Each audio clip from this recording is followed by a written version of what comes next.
That's pretty good.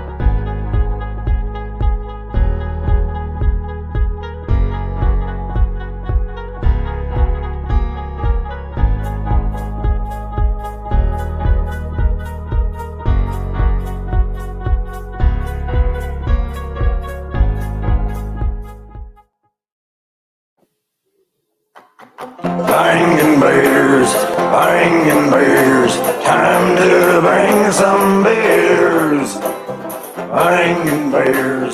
Bangin' beers, time to bang some beers.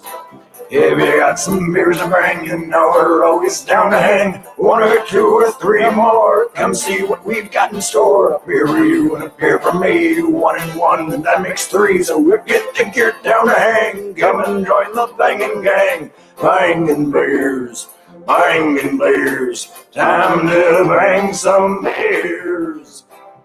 Bangin' beers, time to bang some beers. Ladies and gentlemen, here we are. We're back. It's been a while. Peak season at work has been fun. Got a job, J.O.B. I got a job, and then it was obviously our peak season, so I had no chance to really do anything. Worked a lot of it. Got sick a little bit. I'll get into that story. It's really fucking funny. And then we're back. So officially, we will be back every Sunday now. This is episode 100. Yeah. 100 fucking episodes. Here it is. Yeah. Big century. Yeah, it's a big deal. We have some new stuff coming, some new equipment. Really excited about some new audio side things. If it's your first time, definitely hit that share button. If you are in the chat is up. Oh, Jen's already there. Jen's already with us. What's up, Jen? We are going to be doing some Warhorse Brewing Company tonight. We have one from Flying Fish, one from Troggs, and we have some Boilo from my neighbor. My neighbors are down the way there, the Sharps. So going to try their Boilo. We do have another 2 submissions. One of them is yours. I think Andy's making his own Boilo. And then we have a few people who are submitting their boiler recipes as well to the thing. Yeah, so I'm pretty excited about that. Did you get those samples from Monterey City? Yes. Okay. Yep. Cool. She gave us like 4 of them. There's a lot of different flavors. I think Cool. Peach, traditional, apple, and there's another one, but I forget what it is. I don't know. And I have 2 boilos that we sat on for a year. That are from my cousin's wedding. Anniversary boilos. Anniversary boilos. Oh, boy. Yeah. And they were good when they had them. So I'm excited to try that. Yeah. So we're gonna start off real quick with a little sad news, but you know, it's never goodbye just for now. Just, you know, have to do what you gotta do. Ben has some stuff going on now, so he's gonna have to step away from the show. And but that doesn't mean you'll never see him again. We do have some stuff planned in the future. Maybe once a month we're gonna try to do like a Benny's Beers episodes or Ben's Beers episodes where he comes in, hangs out with us. But unfortunately, just when it comes to as the podcast team, he won't be a part of the team for a while. But he'll just be doing guest spots. But it's, you know, we started this together. It was a great time. We hit 100 episodes, so. We truly appreciate everything you've done and the beers you brought and the memories we've created. But you know, we're excited to still have you aboard every now and then and showing off some fun beers. Yeah, I mean, with the whole show, I really appreciate the time that you guys spent. I spent with you guys and you spent with me trying out genuine beers, trying to fine tune your taste buds at least. Yeah. So I mean, I've been really I'm really proud that I really managed to get to 100. And I got one question for you, Tony. Shoot. Are we really? Is this all we're gonna do from Warhorse? We are. That's all we have from Warhorse. Warhorse. Wait a minute. What? Wait a minute. Do you have a Warhorse beer? Wait a minute. We have another. If we're gonna do this 100th episode right. Oh, I'm nervous. Oh. I will say this while you're digging that out. Sure. You have expanded my palate for beer. I thank you for that. I'm into stouts now, so I was not a big fan of hops, as I have well documented. I was not a sour guy or a hop a stout guy. Sour or hops, and Ben Ben brought heat. literally poured them down my throat Yeah. and changed my palate. So cheers to you. I really appreciate you guys with that. So, talk about Warhorse here. Mhm. I have a 3.5-old Warhorse bottle. It's their Belgium triple. Wow. and it's called the Comet line. And my mom got that for me 3 years ago, and Nice. I wanted to break it out. That's going to be a good. I wanted that to be a good beer to really showcase what they can do, what you can age with them. That's been in the fridge since. So yeah, Nice. yeah. Awesome. Oh man. So here's the cool thing about Warhorse, right? So they're obviously very war inspired and history. So on the bottle, it's just this badass looking nurse with a rifle with a bayonet on the end. And it's I'm probably gonna say this wrong, but Andre de Joan was a 24-year-old nurse in 1940 Belgium when she took on the Nazis and formed the Comet Line, a route saved a route of safe houses from Belgium through France to Spain in order to help down the Allied airmen and plan rescued over 700 men and was successful escape route of during World War II. Nice. We had to fight, she said. So this is a beer I just literally got chills reading that. Like, Yeah. great.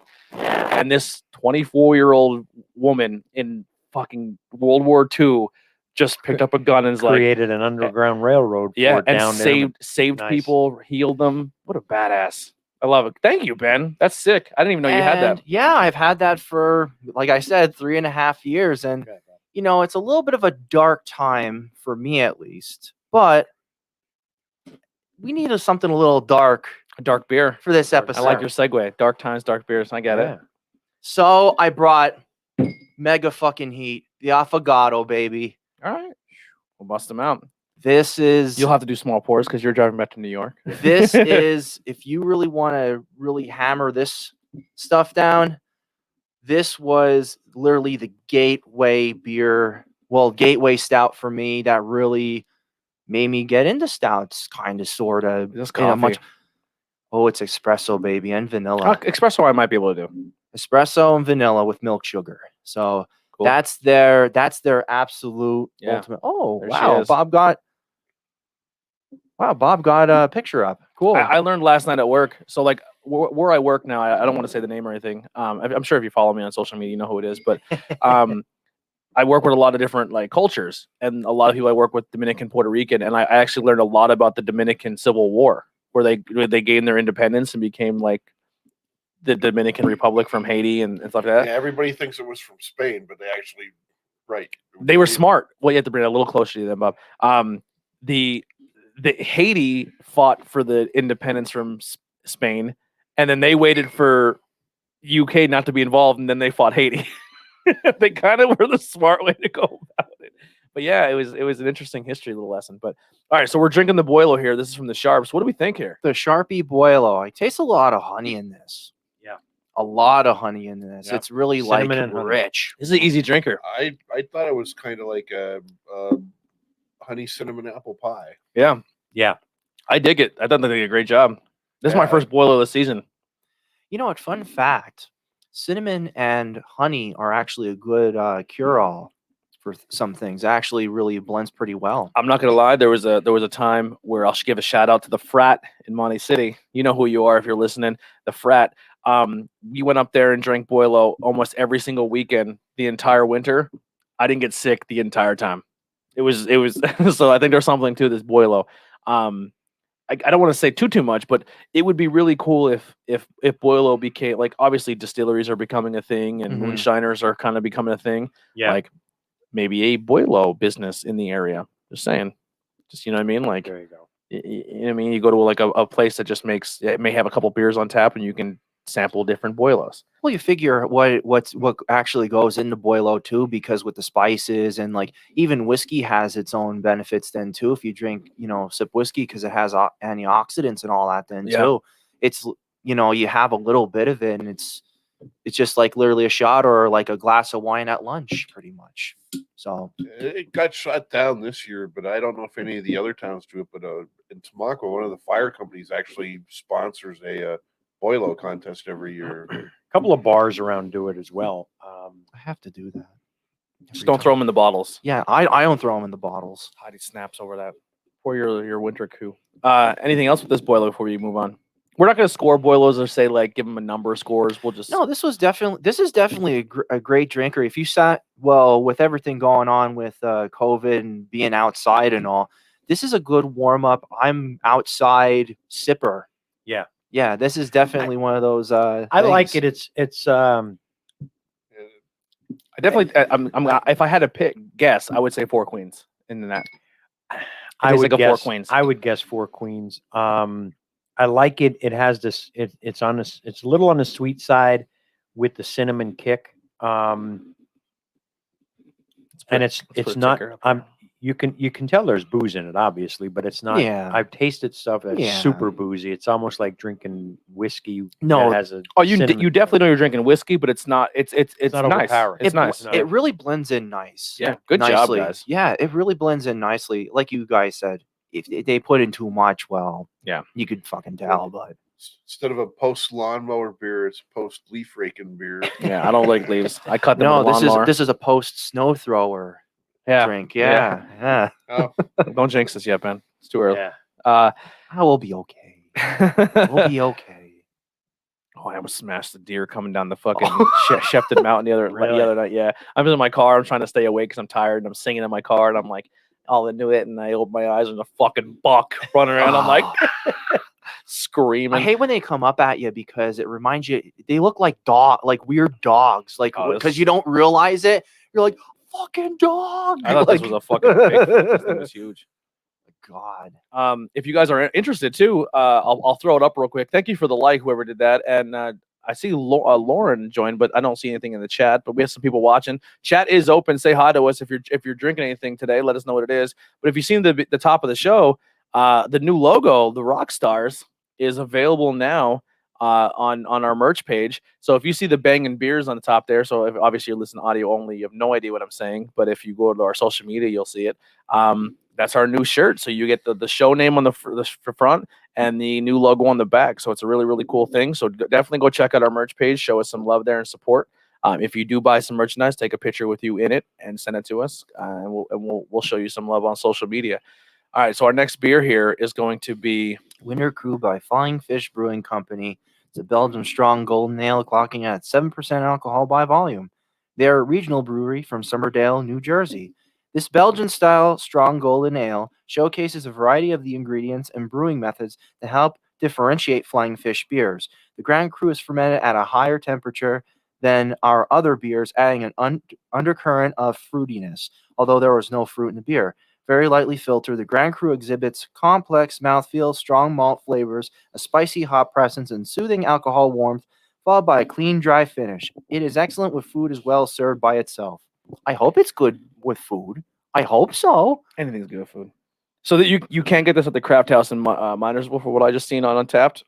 And I think I have a beer run to go for on next Monday at the Cake Stand to get some beers from those guys. We are getting the Honest Trash Dive Bar beer. Cool. They are getting it at the Cake Stand in Monty City. So if you are a dive bar person and you want to find out where you can get that beer, it will be available in Monty City in I think a week they're getting it.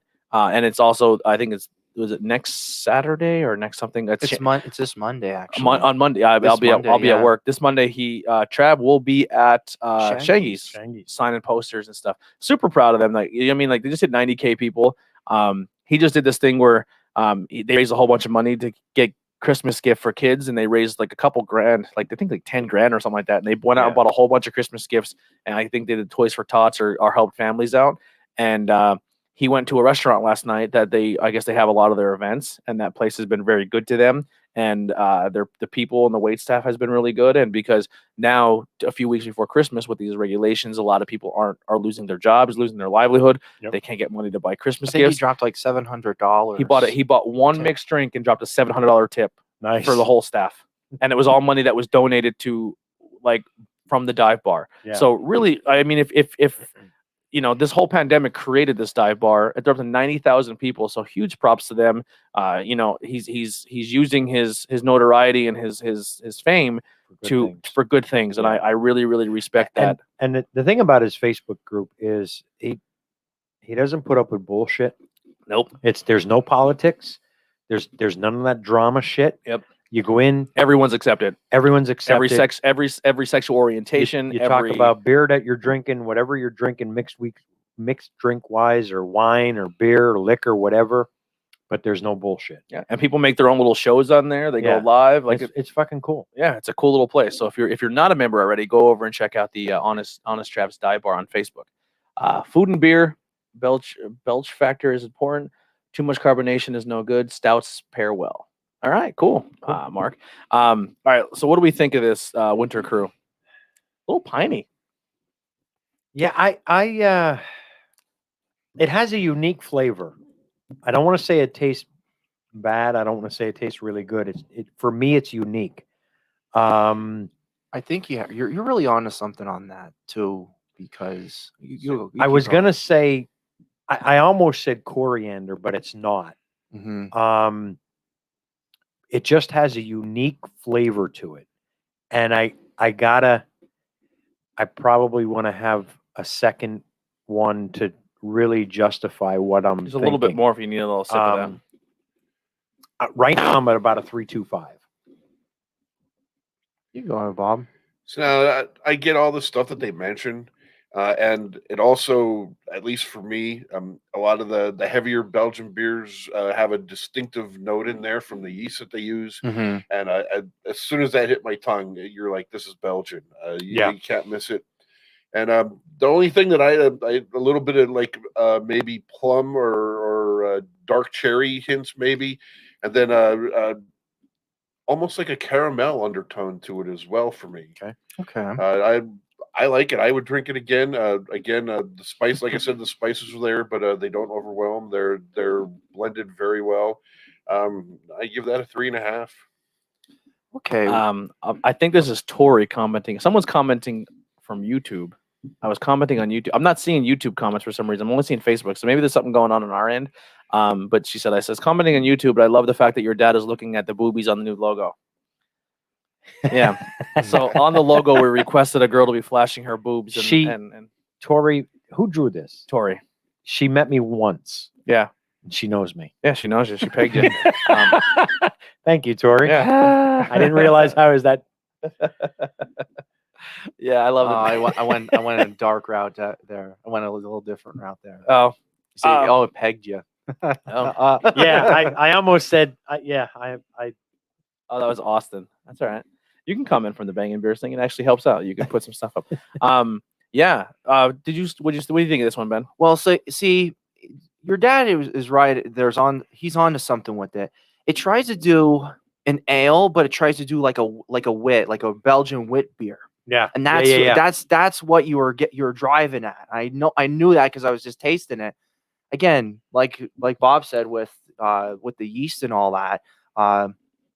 I mean, it does have a very unique profile. Again, I don't really care if I want a Belgian wit. I want a Belgian wit. I don't want a hybrid of sorts.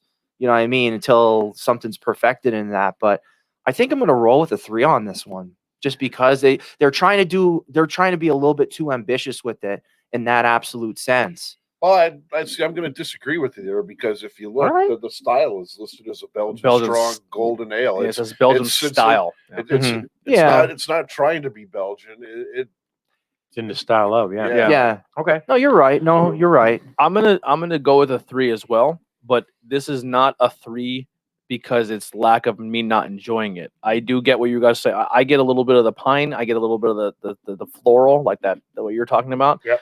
I don't hate this beer, but when it comes to the holiday style beers, this is not going to be the first one I run out and grab.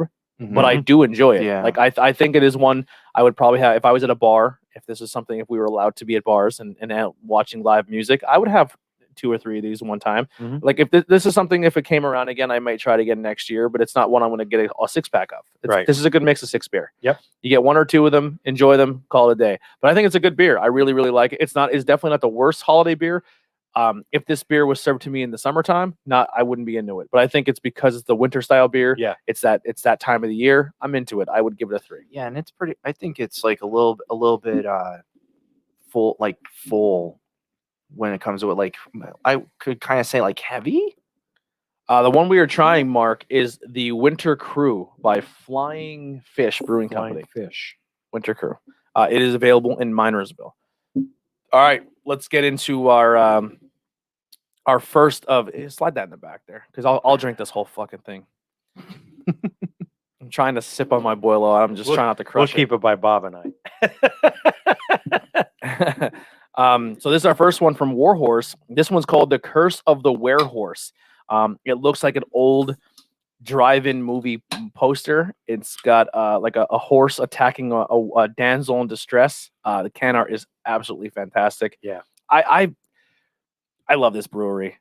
I don't know, I'm into it. I love their style. I love how they go old school, like movie drive-in. I like how they do the war inspired stuff and the history lessons every time you drink a beer from them. Yep. They're just a cool brewery. Really big fans of Warhorse.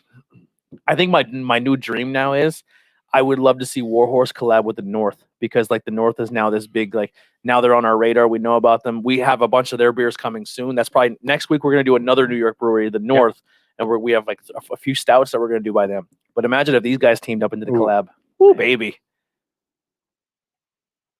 It'd be a fun day. So, I will be upfront and transparent with this. Warhorse is so far my favorite brewery in New York. New York in general. New York State. That's bold. Of all of the beers I've tried that are out of New York, and that includes all of the ones that Ben has brought to the show. Yes. When it comes EQ is a close second.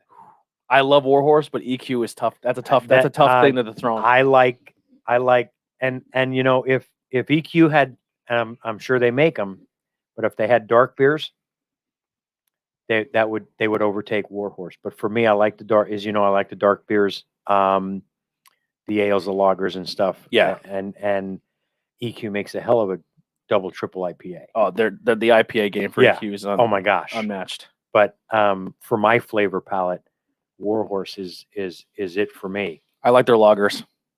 Yeah, but EQ is definitely and ciders. Their ciders are good too. Ciders are really good. Yeah, they make a pretty good wine as well. Yeah, they're a fun brewery. Yeah, I will say this: when we went and did the whole brewery tours up in that, what would that be? The lake, Finger Lakes, the Finger Lake area. Yep.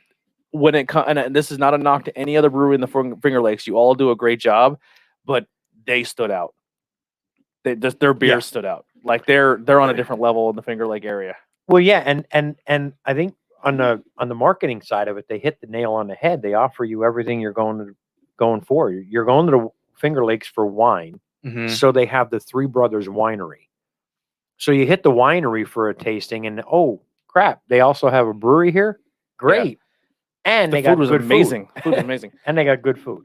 We will show the cans. Unfortunately, this camera, when we're using it, it doesn't have an autofocus, so you won't really see it very clear. But if you do follow us on Facebook and Instagram, we will post all the photos after the show's over, and we do like a can art of the night and stuff, so you will see everything like that. So this is the Curse of the Warehorse. This is a full-bodied lager featuring rich malty sweetness with a complex blend of dried fruit, toffee. It's a porter.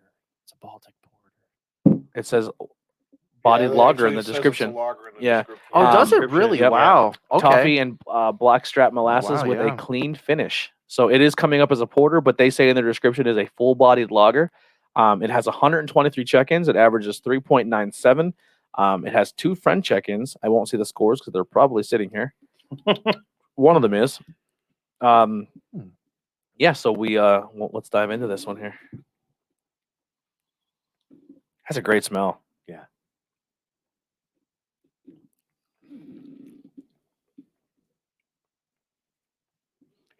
Here's the thing. Warhorse, so they make the Hazelton Hero, which to me is as close as you're gonna get to a Yuengling lager in New York. That's not Yuengling lager, and this is kind of like a porter, like a Yuengling porter almost.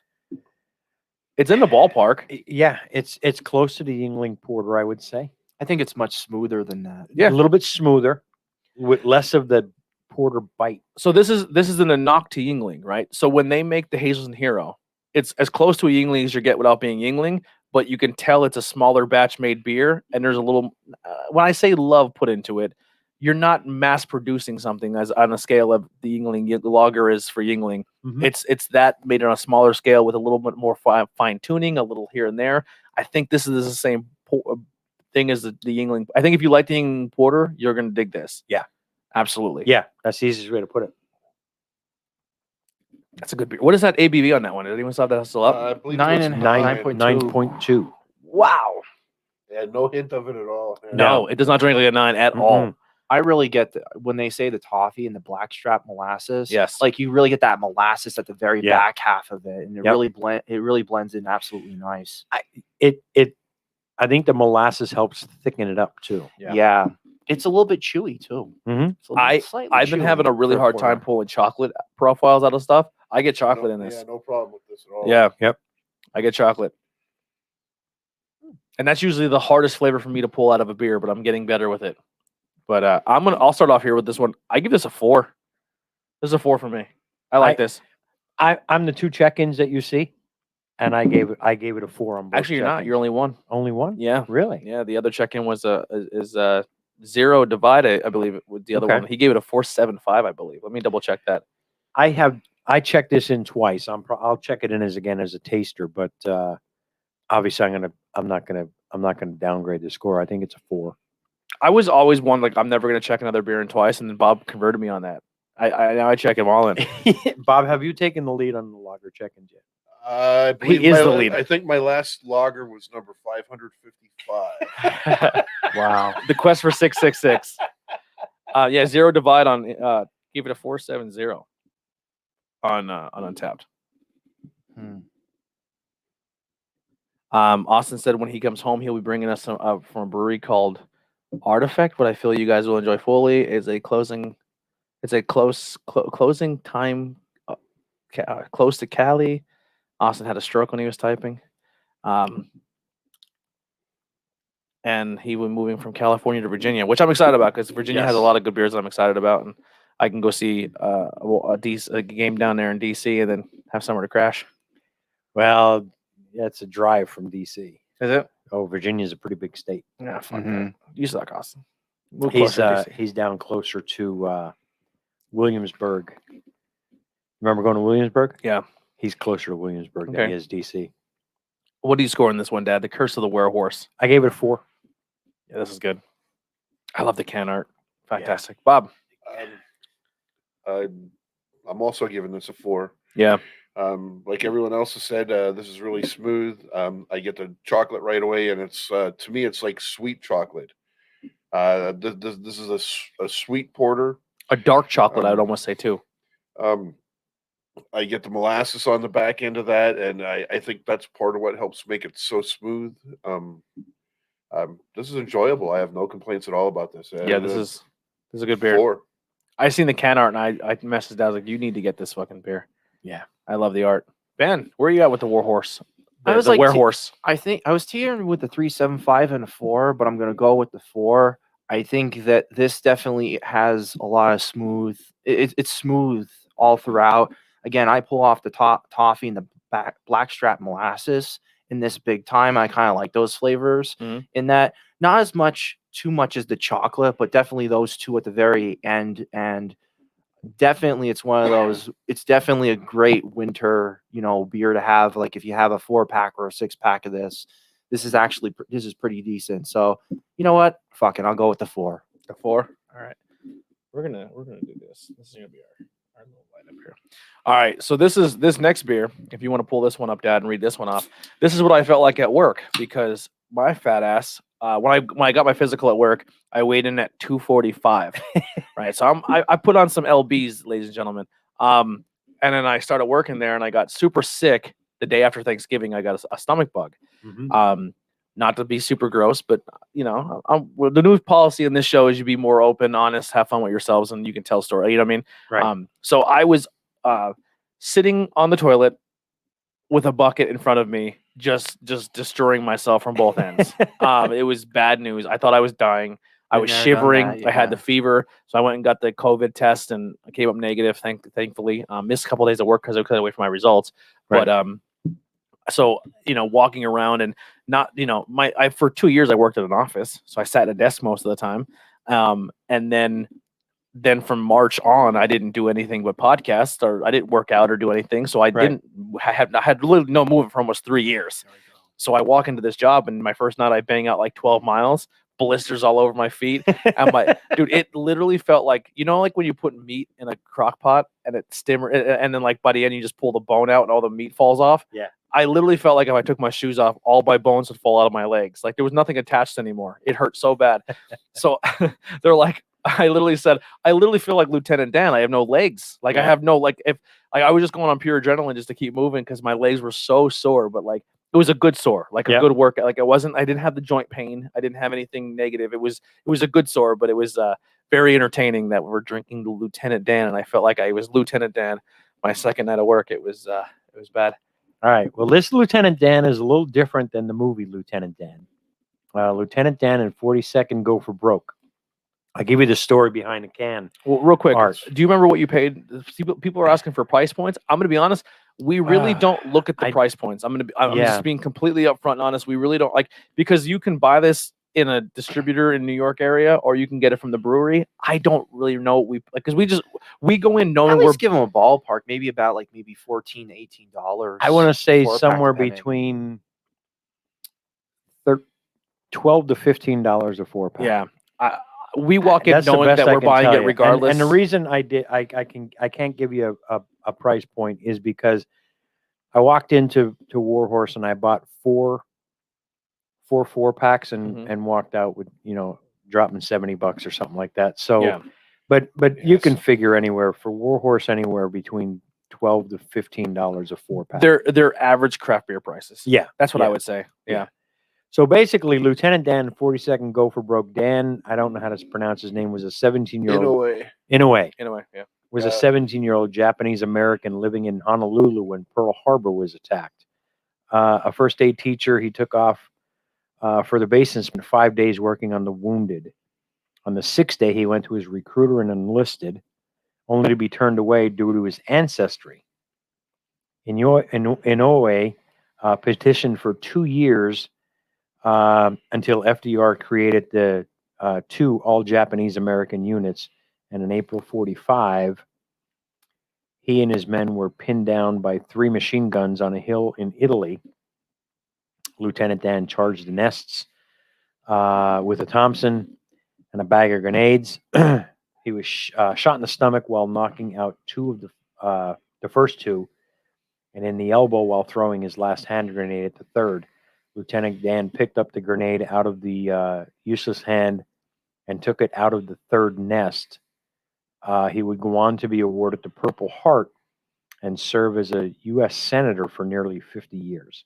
So he was a Japanese American. Japanese American, served in World War II. So he's fighting in World War II.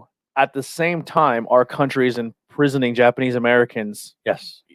That's crazy. Yeah, he had to petition the government to allow him to fight. Literally, and then they said 2 full units of Japanese American. In the Army, they made 2 combat divisions where everybody was Japanese, and they were only allowed to participate in the European front. Yeah. So they only fought against Italy and Germany. They never went to the Pacific. Right. Wow. And you're literally, once again, kind of at this time, we talk about black culture, where you're literally fighting a war and coming home and not being treated the same. Yeah. They're literally Japanese Americans fighting for their country and freedoms, and not even sure if they have it to come back home to, because some of their family members are put in camps. Yeah. The internment camps. Yeah. Now on the flavor profile, one of our most popular beers, soft tropical fruit with a smack of sticky pine, a household name. It was voted the best pale ale in New York State 2017 Governor's Cup, and it pairs nicely with the album Willie and the Poor Boys by CCR. I love they do that. I love that. This is a brewery we're really looking forward to going up and hanging out with, because the owner is super, super cool. I got to talk to him on the phone. Learned a lot about the Hazelton Hero. But like I said, we really like what they do up there. They're really good time. I love it. Like I said, it sparks a conversation. We're literally talking about history lessons while we're having a beer. When I was during my time in the military, I was stationed in Hawaii, and he was actually still alive and Hawaii's senior senator then. Oh wow! Really? The episode that you just talked about, where he had to take the grenade out, that literally, he got shot and he couldn't move. And he Couldn't had throw he had his arm amputated as a result of that. But Oh wow. just picture yourself doing that. You're already shot in the stomach. Didn't end up well in Saving Private Ryan. Yeah. But he actually had to pry the grenade out of his hand that he couldn't use anymore. Oh wow. And pick it up with his other hand and then throw it. So you got to like meet this lieutenant, I never met him, but you knew of him. Yeah, I mean, he was a senator. If you just had to be old enough, and just like watching the news today. Yeah. And that was one of the things that made him stand out. As a result of that incident, they amputated part of his arm, and so he always had like on his suit jackets, part of the sleeve would be pinned up. Right. Because he didn't have one arm. That's kind of cool that like all that. Now he has a beer named after him. Yeah. But I mean, they can only fit so much on the side of a can. I'm serious. If the story fascinates you, go read his Wikipedia article. Yeah. And at the bottom of that, there's other references where you can read more. But I didn't always agree with his politics, but you can't do anything but respect the guy with some kind of record like this. Absolutely. Guy was all shot up and just said last ditch effort, like, no, I'm taking out this gunner. But that's again,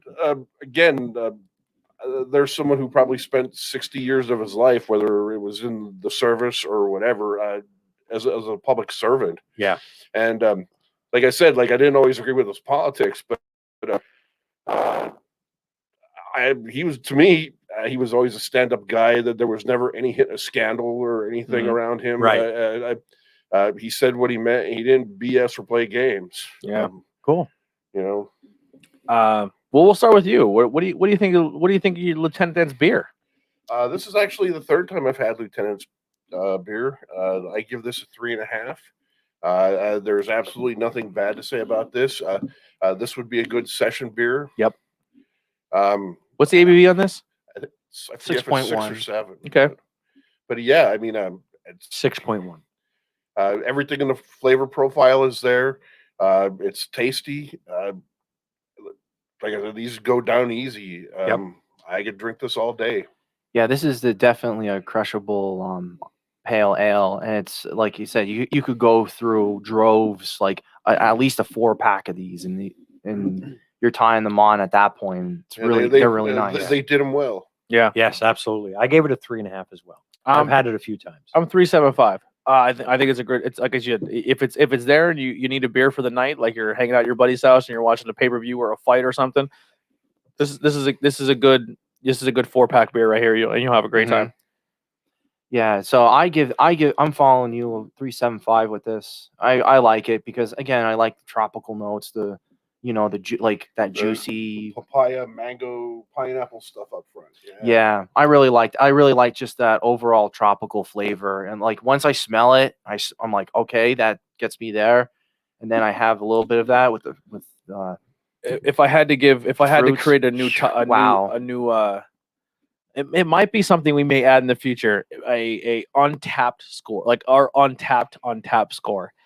Because when it comes to like I wouldn't give it can art of the night. I do like the can art, but when it comes to like the presentation and just like what this beer brings, when it comes to like it's a history lesson. Like we literally just had a 15-minute conversation about this guy from a beer. Like that's what I really, really enjoy about this brewery. Like it gets you talking and learning, and it's more than just drinking a beer. It's like it's learning some stuff as well. I think that's really cool.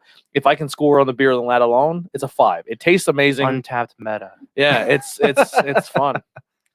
We're gonna. I know you're next to read off. I'll have you read off. It came from Seneca Lake.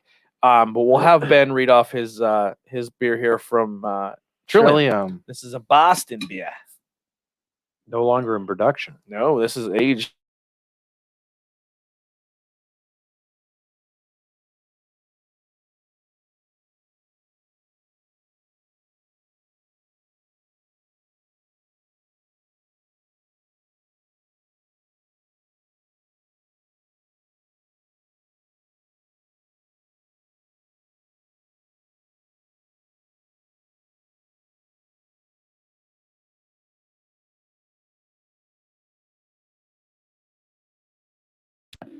Pouring dark black with glass coating viscosity. Affogato leads with an assertive coffee character. Notes of roasted hazelnut, cocoa nibs, cherry skin, and underlying earthiness immediately jump from the glass. Upon the first sip, coffee gives way to a luscious vanilla milk chocolate highlight, which slowly morphs into more traditional stout notes of caramelized brown sugar, molasses, and brownie crust, washing over the back of the palate. Finished big yet soft and creamy, affogato's gentle sweetness is kept in check by the coffee's roasted bitterness. Oh, baby. I got an alert saying our mic turned off for a second. I don't know why. Oh. I just double checking the stream, but we're still good. Yeah, this is the one that I really want you guys to actually have. Unfortunately, Andy isn't able to try this out, but yeah, this is definitely the one. Did I like Mark in the chat? He goes, I wonder if a booger's ever fell in a beer when someone smells it. If it does, it's just more protein. It adds more to the beer. Oh wow, that's so coffee smelling. I'm nervous about this one. Oh wow, yeah. This is the one that I wanted to bucket list big time on it. It's not as bad as coffee as I thought it was going to be, but it's definitely coffee. This is definitely the one that I really wanted you guys to really try. It's not for me. I'm going to be honest. Yeah. What can you do? But it also, this is like saying, hey, this is a coffee beer. You know what I mean? Like, it's, yeah. They're not hiding that fact. No, they're not hiding at all. Wow. Yeah. I mean, if this was coffee, vanilla, caramel, and chocolate, maybe, but this is, it's just drinking a cup of coffee beer. I mean, it goes down super smooth. If you're in, like, if Andrew was here, he would love this beer. Yeah. Mm-hmm. But I appreciate you bringing it. Yeah. This is a really good beer. Yeah. This is definitely Ben Craig A game shit right here. Usually when they hide the coffee with another adjunct, I'm good because I could say the other adjunct, but this is just a coffee. This is just, for me, this is the one that really got me to have really good stouts, even though Tony's making faces. But no, this is definitely the one for me that really kind of made me get into stouts a little bit more and really kind of get out of that comfort zone of sorts. Yeah.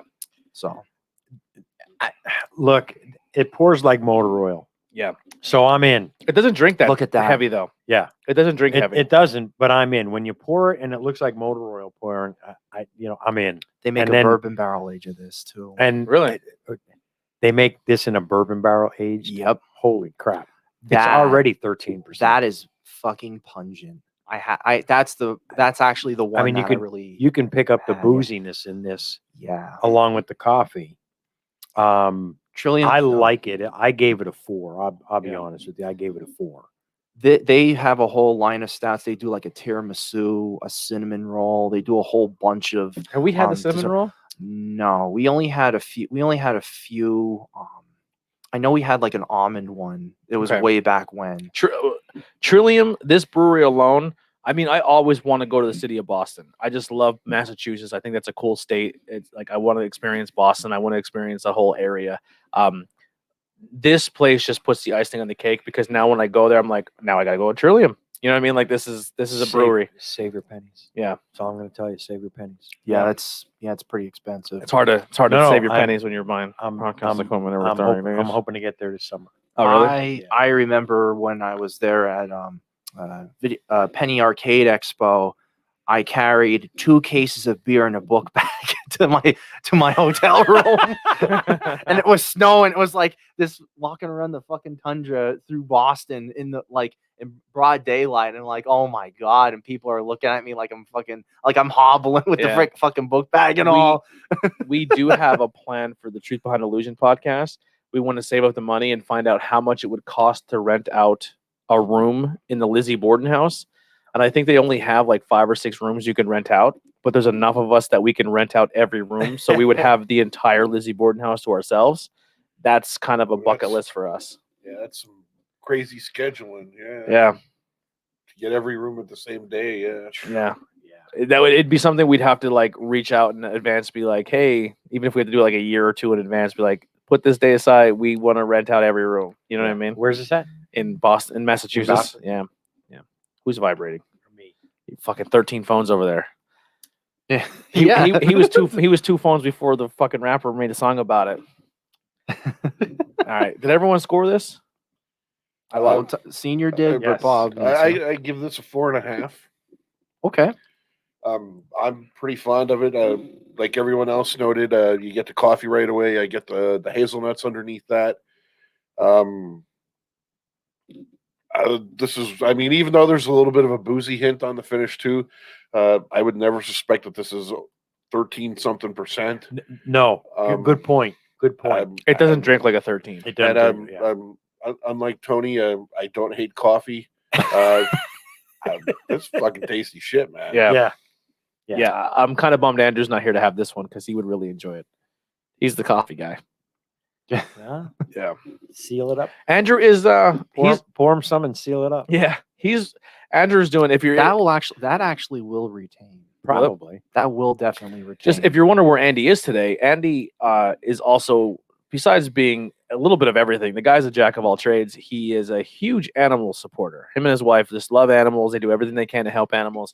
So they help a rescuing where if someone says, hey, they want to adopt a dog, but they may live a little further away or out of state or something may happen. They help these Hillside or these different organizations and meet the future owners and forever homes for these pets halfway. So they'll help transport a puppy or a dog to someone and say, oh, here's your dog, and kind of help these animals get home. So that's what Andrew and his wife are doing today. I don't know if I could do that.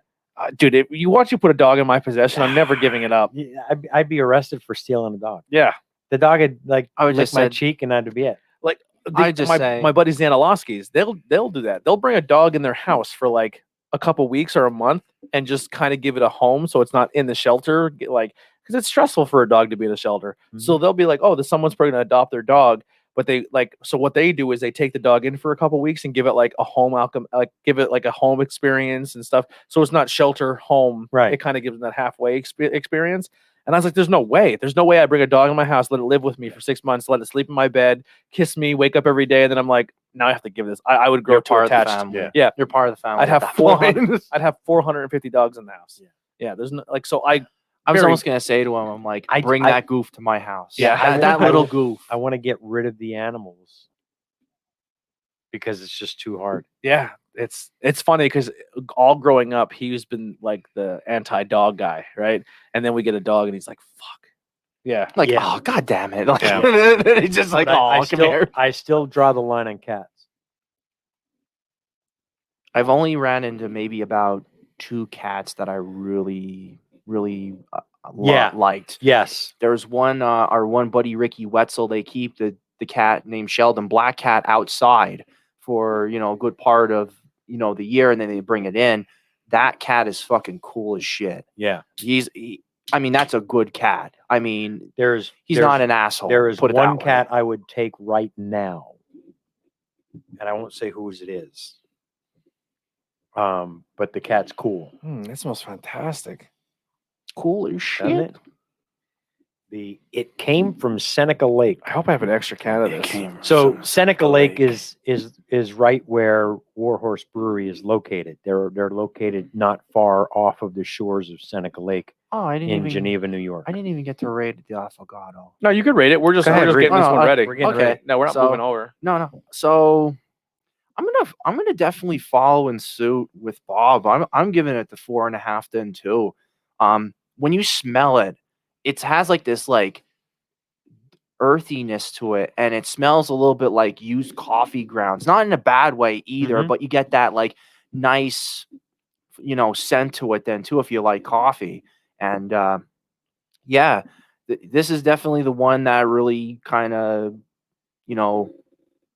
launched my liking of stouts and getting into stouts a little bit more, because it's usually usually the big three, sour stouts and India pale ales then too. So Yeah. we're the big three. So that's how you're looking at it. And we have a quad. Whew. Yeah, it smells fantastic.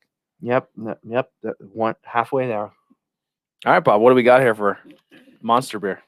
Great. Whoops. It came from Seneca Lake. This is a quadruple IPA from Warhorse Brewing. Oh my God!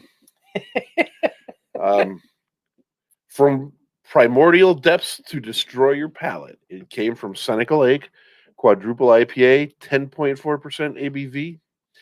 They list the hops, which are Cryo Citra, Cryo Mosaic, Hallertau, Blanc, Simcoe, and Sabro. They suggest you pair it with the album Moanin' in the Moonlight by Howlin' Wolf.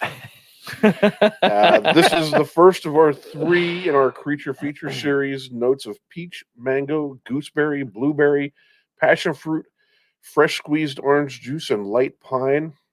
And if I may, I actually have 2 friends that have rated this before. Absolutely. I'd like to quote this one. This is from Nick Melodia, who is also here in the Keystone State with us.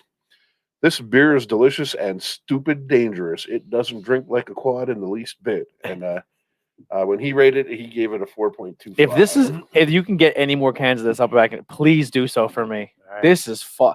All right. So we just said earlier, right? I kind of shit on him by saying, to put EQ over Warhorse is crazy, right? This is treehouse territory here. This is a good fucking beer. Now this is a quad too. Don't forget. This is Yeah. all right.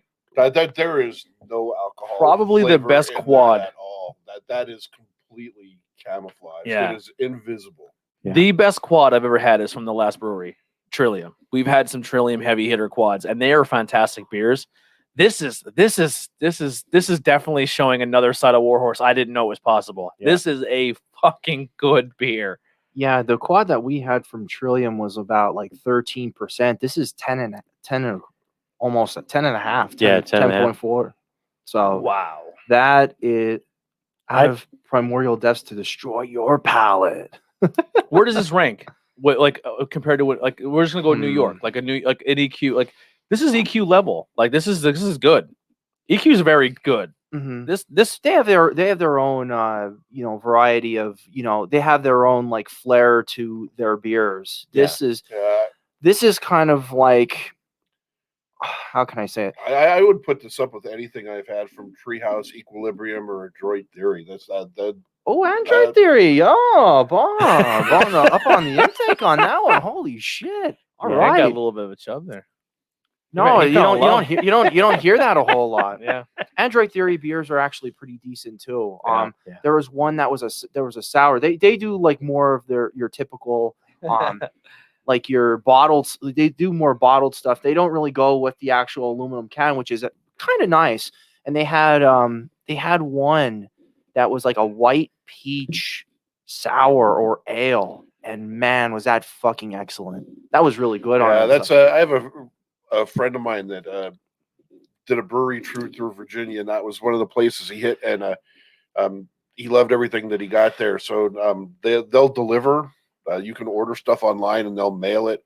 And ever since he returned from his trip, he orders stuff all the time, and we do beer shares on a semi-regular basis. So I get their stuff pretty regular. The Bud Washes are really high on them too, and then he told me about them, and I got a few beers from them, and they're the real deal. Like if you want like some fruited stuff, and like some good goddamn beer, that's Android Theory definitely should be on your radar.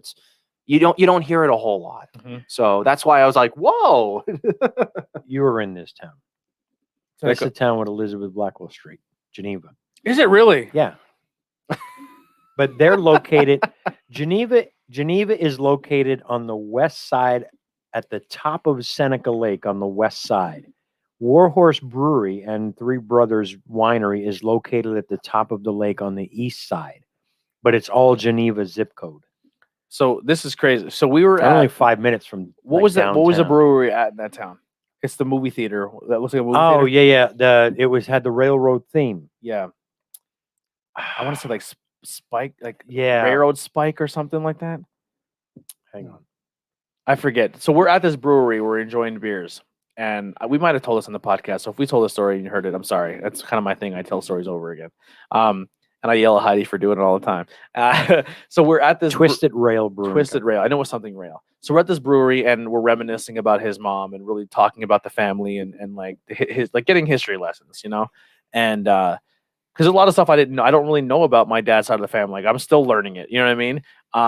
So we're talking about my grandmother, and she died when I was really young, but like we were really close, but I don't remember because I was so young. And we leave the brewery, and Heidi makes a turn And then she goes, "Fuck, I have to go around the block because I missed my turn." She missed the turn. Just out of nowhere, missed a turn. We come up to the stop sign, and the crossroad, like that's facing us, is Elizabeth Blackwell Street, his mother's name. Yeah. So we literally sat in a brewery, like reminiscing about his mom and talking about her and everything, and make a wrong turn and end up at Elizabeth Blackwell Street. Yeah. We all got out of the car and took pictures of the sign. It was funny because we both said it almost simultaneously. Stop the fucking car! Yeah. And Heidi slams on the brakes. She's like, "What? What? I'm there. Pull over. Elizabeth Blackwell Street." And she's there. "What? I'm there. Just pull over." Yeah. And we get out of the car. We're taking pictures, and people are looking at us like, "What the fuck are you doing?" We're taking a picture of the street sign, literally. Yeah. And people are looking at us like, "What the fuck are you doing?" We're like, and he's there. "That's my grandmother's name." Yeah, I'm fucking hammered. I'm like, "That's my mom's name. I'm taking a picture." Yeah. It was a good day. This place loves my grandma. Yeah. Crazy. So it's kind of cool. This beer is actually like, I like the beer. I like the brewery, and the town that it's kind of based off of is that. I thought you realized that. No, I did not know that. Yeah, Geneva's here, and then you have the lake, and then Warhorse and Three Brothers is 10 minutes tops. Mark here in the chat. He's killing it. He's the only one chatting. Someone talk to Mark in there. Yeah. We'll talk to you, Mark. Drinking Lieutenant Dan now. Thanks for the recommendation. Awesome, Scott. I like that. Mark says he kept calling it Stinky Finger Lake, and then Budweiser, because you said Budweiser, the Budwashers, so he said Budweisers. Yeah. And he said, "I don't like Boston." He said, "The most intolerant people on the East Coast. I was drinking Rebel Yell on the stoop of a club before a show started, and some asshole called the police." So yeah, I would imagine. I mean, Boston is Boston, but I'm guessing if you walk in there wearing your Yingling swag, yeah, those Sam Adams boys will probably have a thing to say about that. Did you see the West Side Story with beer? Yeah. Did you see the Bill? What the fuck? Why am I having a brain? He's like my favorite comedian. Bill Burr, his SNL Sam Adams skit. No. Where he's like, "You drink these," and he's pretty much making fun of craft beer. Like, "This beer tastes like pine." He's like, "Fuck that!" Like, it's like all these Boston people shitting on it. What are you saying, Bob? But that's one of our road trips. It was out more in the western part of the state, but we were up in Massachusetts, and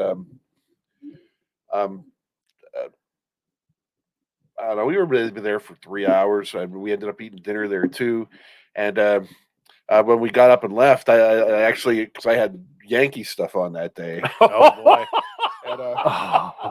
And, when we left, actually, I made a comment to the waitress about how good everything was and what a nice time we had, and how Like they spit in your especially food. appreciate it. Yeah, well, maybe they did. Behind the scenes, but I was like, and the thing that surprised me the most is that I'm in here with a Yankee shirt and Yankees hat, and nobody gave me shit.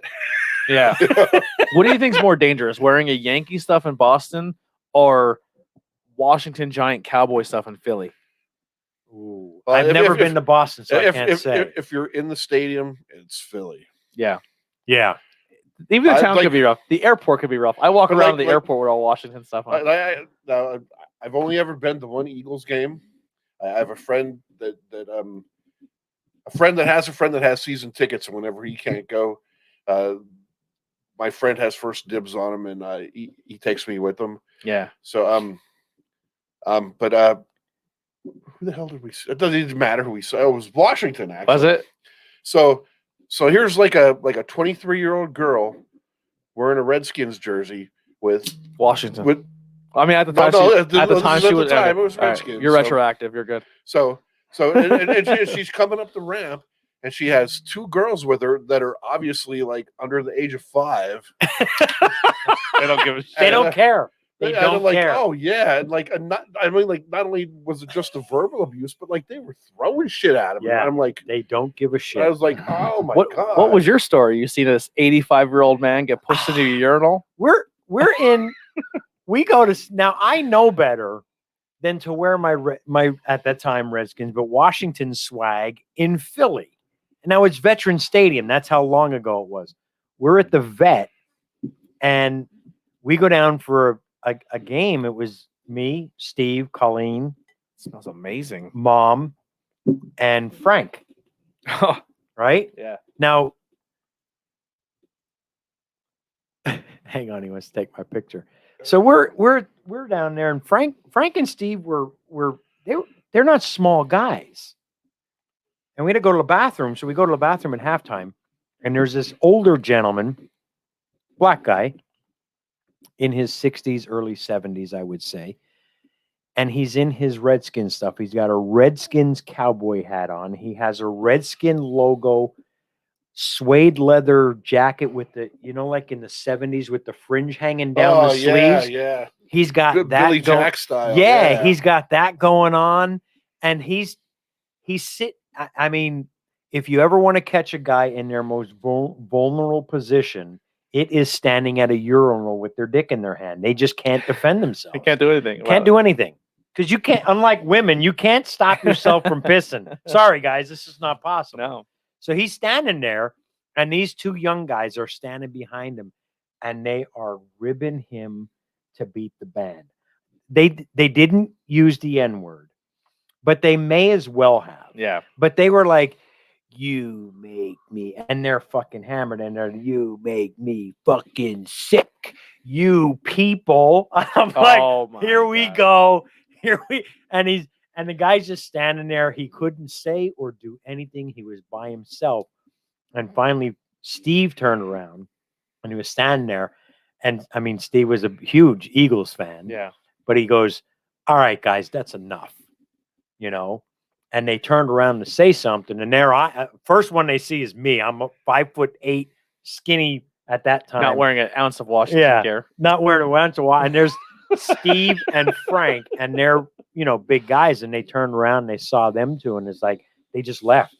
They didn't even stay to take a piss. They just left, And the guy turned around. You can tell he was just not having a good day. Yeah. And he goes, he thanked us, and it's like, no problem, buddy. Mm-hmm. And we were having a good time because Washington was winning.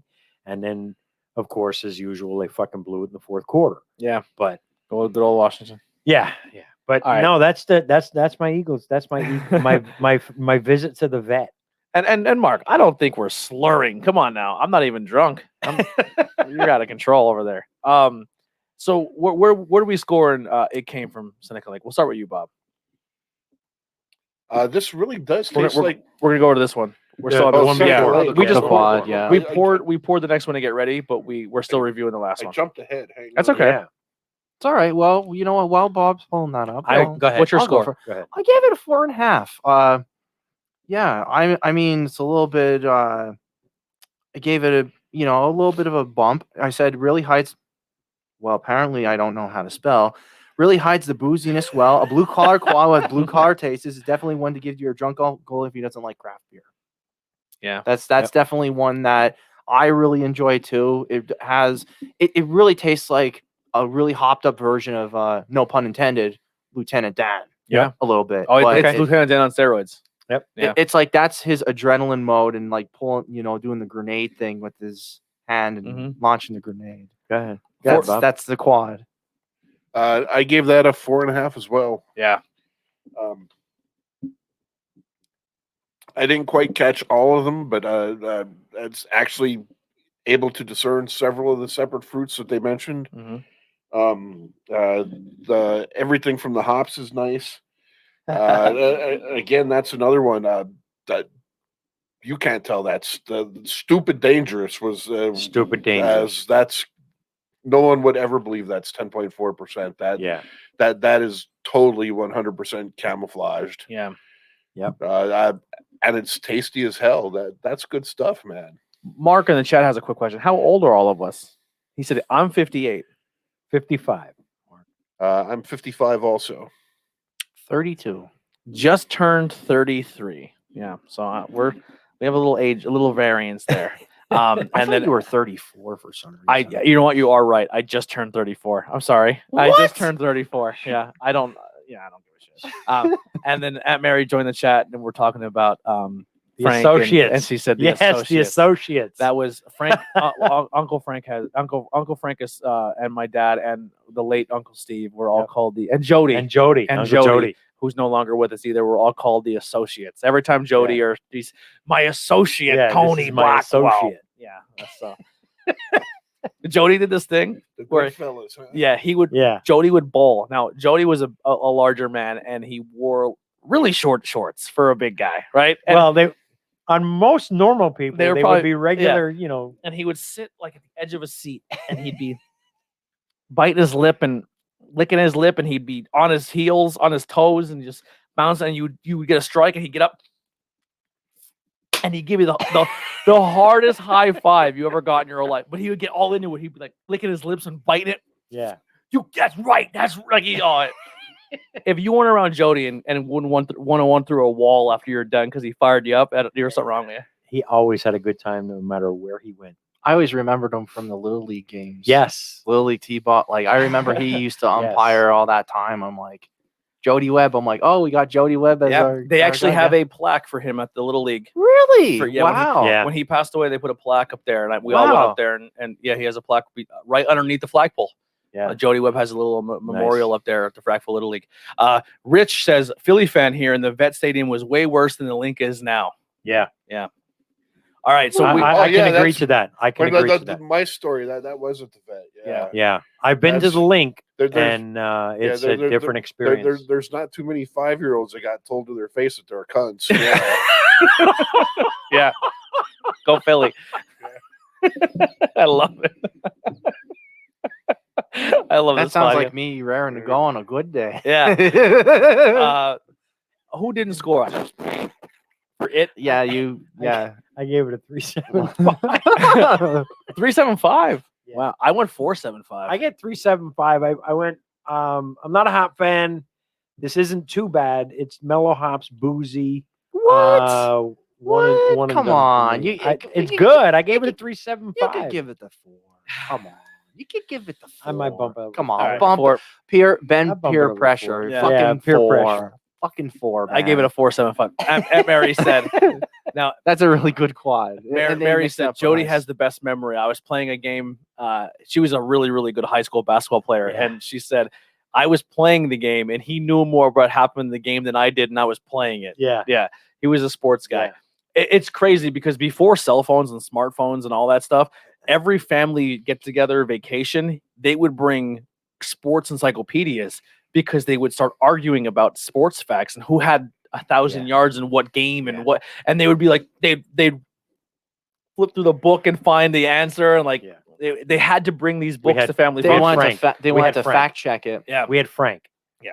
We had Frank. But Jody had his Penn State, you couldn't fuck with him. he had his memories. Like Mary was saying, he'd say, Mayor, you remember the game against Allentown Central Catholic when Michelle Simons and this one and Mary'd look at him and say, Jody, I don't remember last week, let alone that game. My Aunt Mary I'm played. telling you, that's what happened.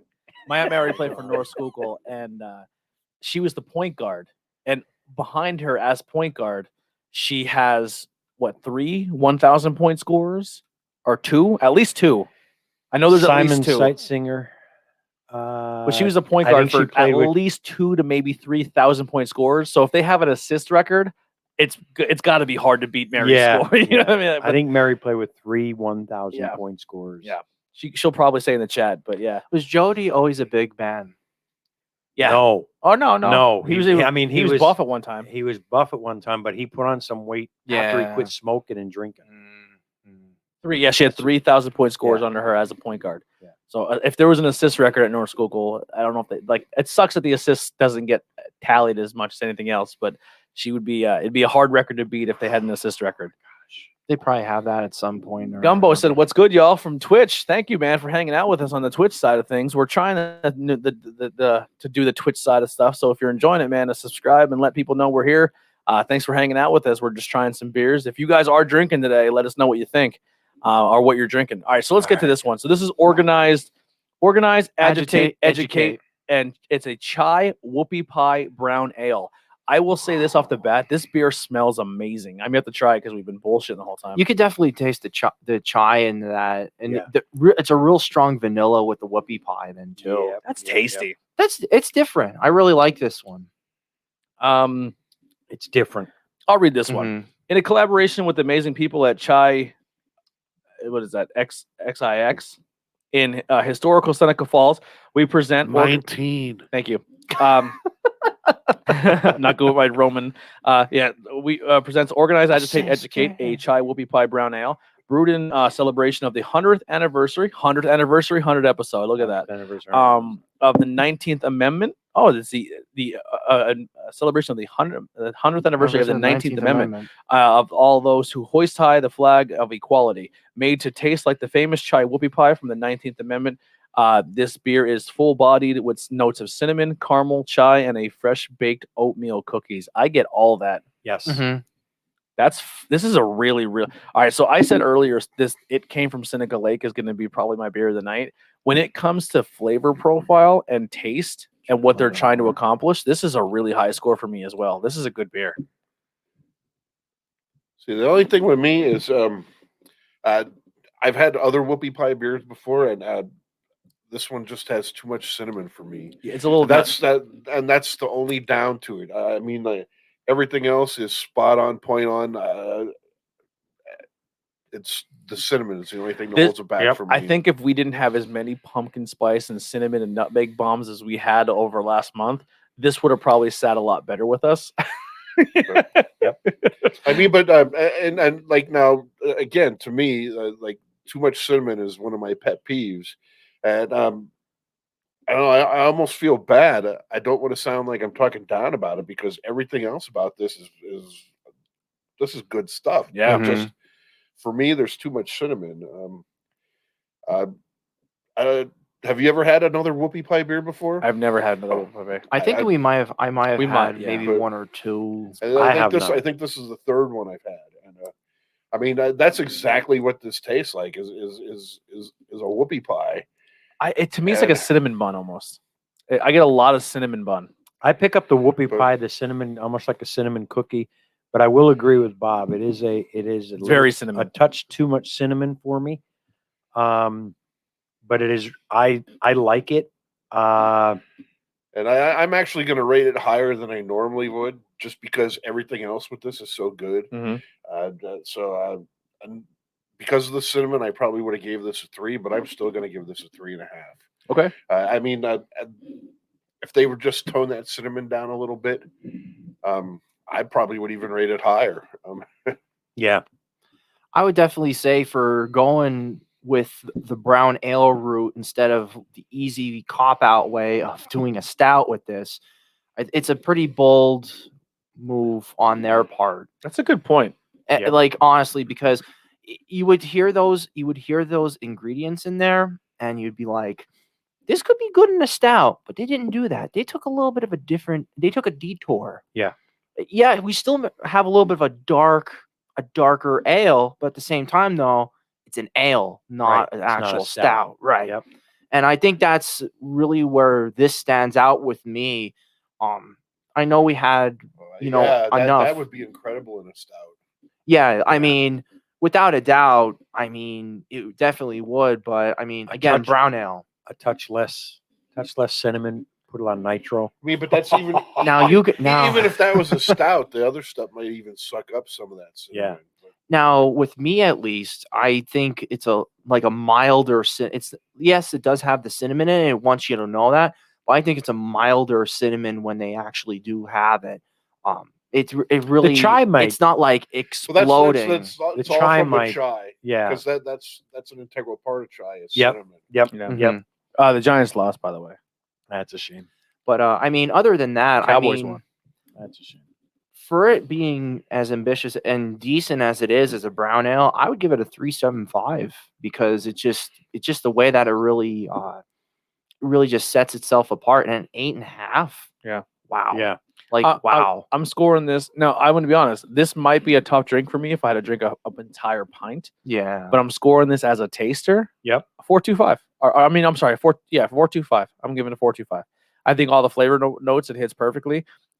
Maybe a little too sweet and a little too cinnamon for an entire pint, but I enjoy it. I think this is a good. This would be a good Thanksgiving style beer, like that, like last month. Like if obviously keep the name and be like this is our version of a spice beer for for November, this guess- probably would have won. I can see that going down with sweet potatoes and turkey. Yeah, Yeah. it's a good Thanksgiving beer. Yep. Really good. I would definitely pour collaborate. down I guess sweet so. I'm guessing potatoes. it was their. This is their collaboration with a bakery. Is what I'm Actually, thinking. Right? Cafe 19 is. Oh, it's a cafe? Cafe Yeah. 19. Yeah. Very good. Very good beer. Did you score? I had given it a 4. I downgraded it to a 3.75 for this one. For some reason, the cinnamon came through a lot more now than it did previously, but it's still a really good beer. John's Mansfield said, "Thanks for giving our stuff a shot, Bangin' Beers podcast. We'll get you guys up here someday." Sounds good, man. John, thank you, John. They're from Warhorse? John is. I'm not. John, where are you from? I'm sorry. We're a couple beers deep here, and my peak work brain is all messed up. where exactly were you from again? And Gotta be Warhorse. Dan says, "What's up, guys?" Hey, Dan. Someone said, Rich said he's drinking Burley Oak. A dream right now. J-Ream, yeah. Yep, those are Dream. some good Yep. ones. Dream. Drinking a Victory Dirt Wolf. There you are, the There Dirt you Wolf go. over there. Ben's our Dirt Wolf, and a Gold Monkey before that. All right. We have a hello from YouTube, so that's awesome. Mary listed off 4 names, so she might have 4,000 point scores. Oh yeah, from Warhorse, yeah. All right, yeah, that's the one I talked on the phone. John's who I talked on the phone. Yeah, he's from Warhorse, and his grandfather is the Hazelton Hero. We literally just had a whole talk about Lieutenant Dan and the history of that beer. So really, really thank you for making the beers you make, man. They're all fantastic. We are. This might be a blast from the past for you here, John, but we're gonna end our episode. Ben surprised us. He's been sitting on this bottle for a while. 3.5 years. 3.5 year. We're gonna bust out an aged one of your old barrel aged here. The Comet line. The It's a Comet Belgian line. quad. So hang out and we'll tell you how it aged and how it sat. Really, really excited about that. But we love your beers up at Warhorse. We're big fans. Pops lives by you guys, and he's always up there buying stuff. So we're really really big fans of the Warhorse and what you guys are doing up there. So keep doing what you're doing. I'm in Cortland, John. I travel over to Geneva and your place when I'm in the need for some beer. Yeah. Love that place. Yeah, we literally have history lessons every time we read the things, and we learn more about American history and war times and everything like that. So it's really, really good. This it came from Seneca Lake was unbelievable. And we love this the Warhorse. They're all really good. I did say that your Hazelton, the Warehorse, your Hazelton Hero reminded me a lot of the Yingling Lager, and your Warehorse reminded me a lot of the Porter from Yingling. So so. These your beers feel like home for us here in Schuylkill County in Pennsylvania. So really thank you for hanging out with us and joining the chat. All right, so our last non-Warhorse beer and our seasonal beer. This is the Troggs. I'm sure Blizzard of hops. everyone in this area has tried this beer and has experienced it. But if you haven't, this is the seasonal beer right now to run out and get. This is probably the most sought after seasonal beer. You can really say this and Mad Elf. Blizzard hops and Mad Elf are the big ones. For you guys, maybe. There also is a double hop version of this. I think it's called just double hops. They did several limited editions of this Double too, Blizzard. with different hop varieties, if I remember right. Yeah. Yeah, Blizzard of Hops 2020. This will be. We're really looking forward to once this Corona and the pandemic ends, man. We'd really love to come up to Warhorse and do an episode with you guys. It'd be a blast. If you're ever down for that, let us know. All right. Blizzard hops, and then we're on to our last beer of the night. Troggs, obviously, they are technically from Hershey, right? That's where they're Yeah. Originally from Harrisburg, moved to Hershey, their brewery. So yeah. I mean, we've move on their part. Talked a lot about this brewery already. This is our. I mean, Yeah, Yingling is our location king of the is- craft beers, but when it comes to right behind them and the king of the craft beers in our area is Troggs. Troggs and Yingling are our two heavy hitters. They do so many crazy things with that scratch series. Oh, their scratch beers Yeah. are so cool. Yeah. And once again, I know we say this a lot too, but Troggs is one of the most helpful breweries in our area.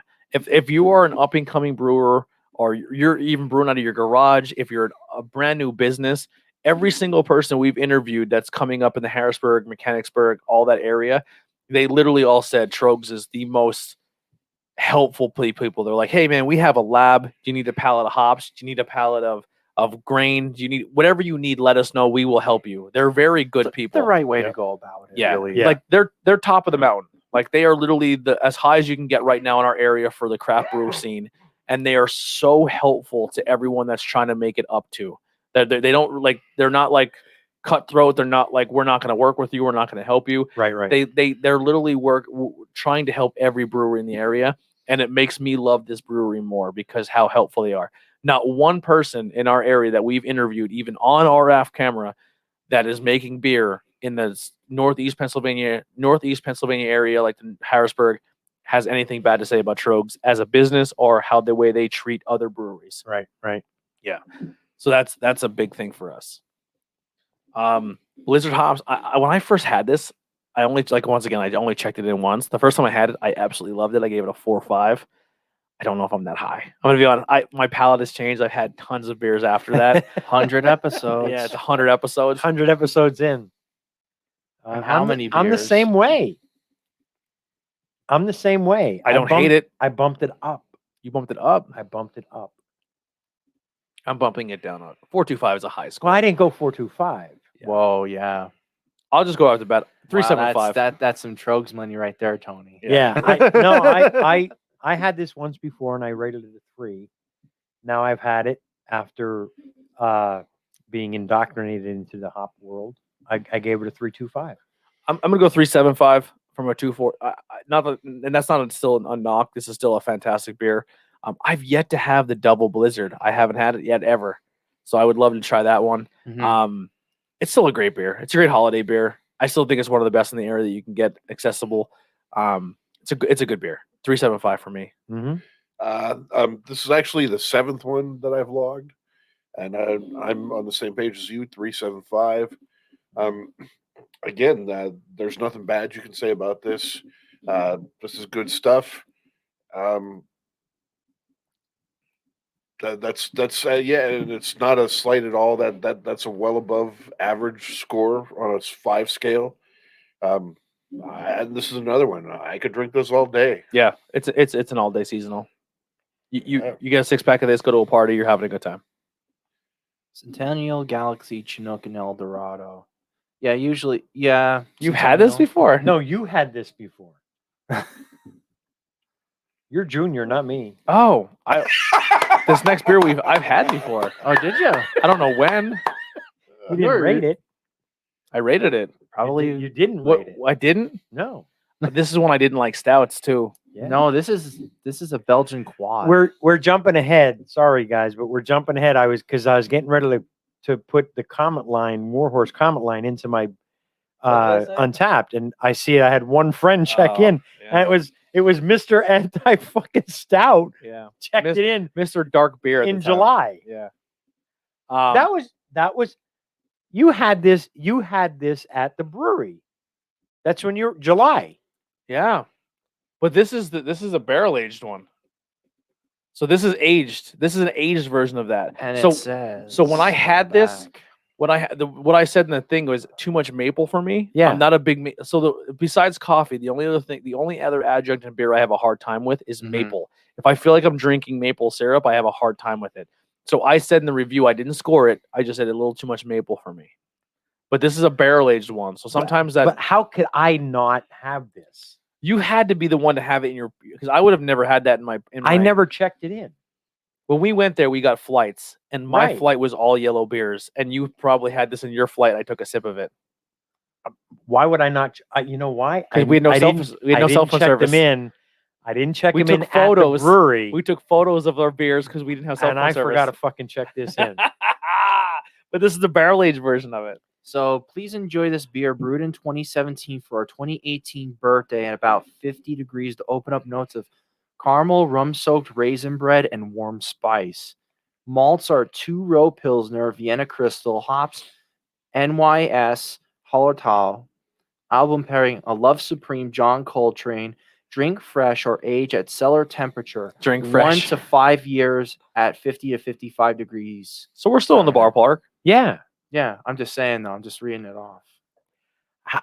Now, if this comes off awesome, Well, 315 If this comes off check-ins. awesome, there should be no arguments with me sitting on fucking beer. Yeah. No fucking jokes. What set aside. 315 check-ins with 'Cause- an average of 376. All right. So John, here we go. We're gonna do a blast from the past. Ben has been sitting on this. This is a birthday gift for Ben. He's been sitting on this a while. We're gonna crack this open and enjoy your. Ben, thank you. Yes. Again, I thank you for letting us try this with you.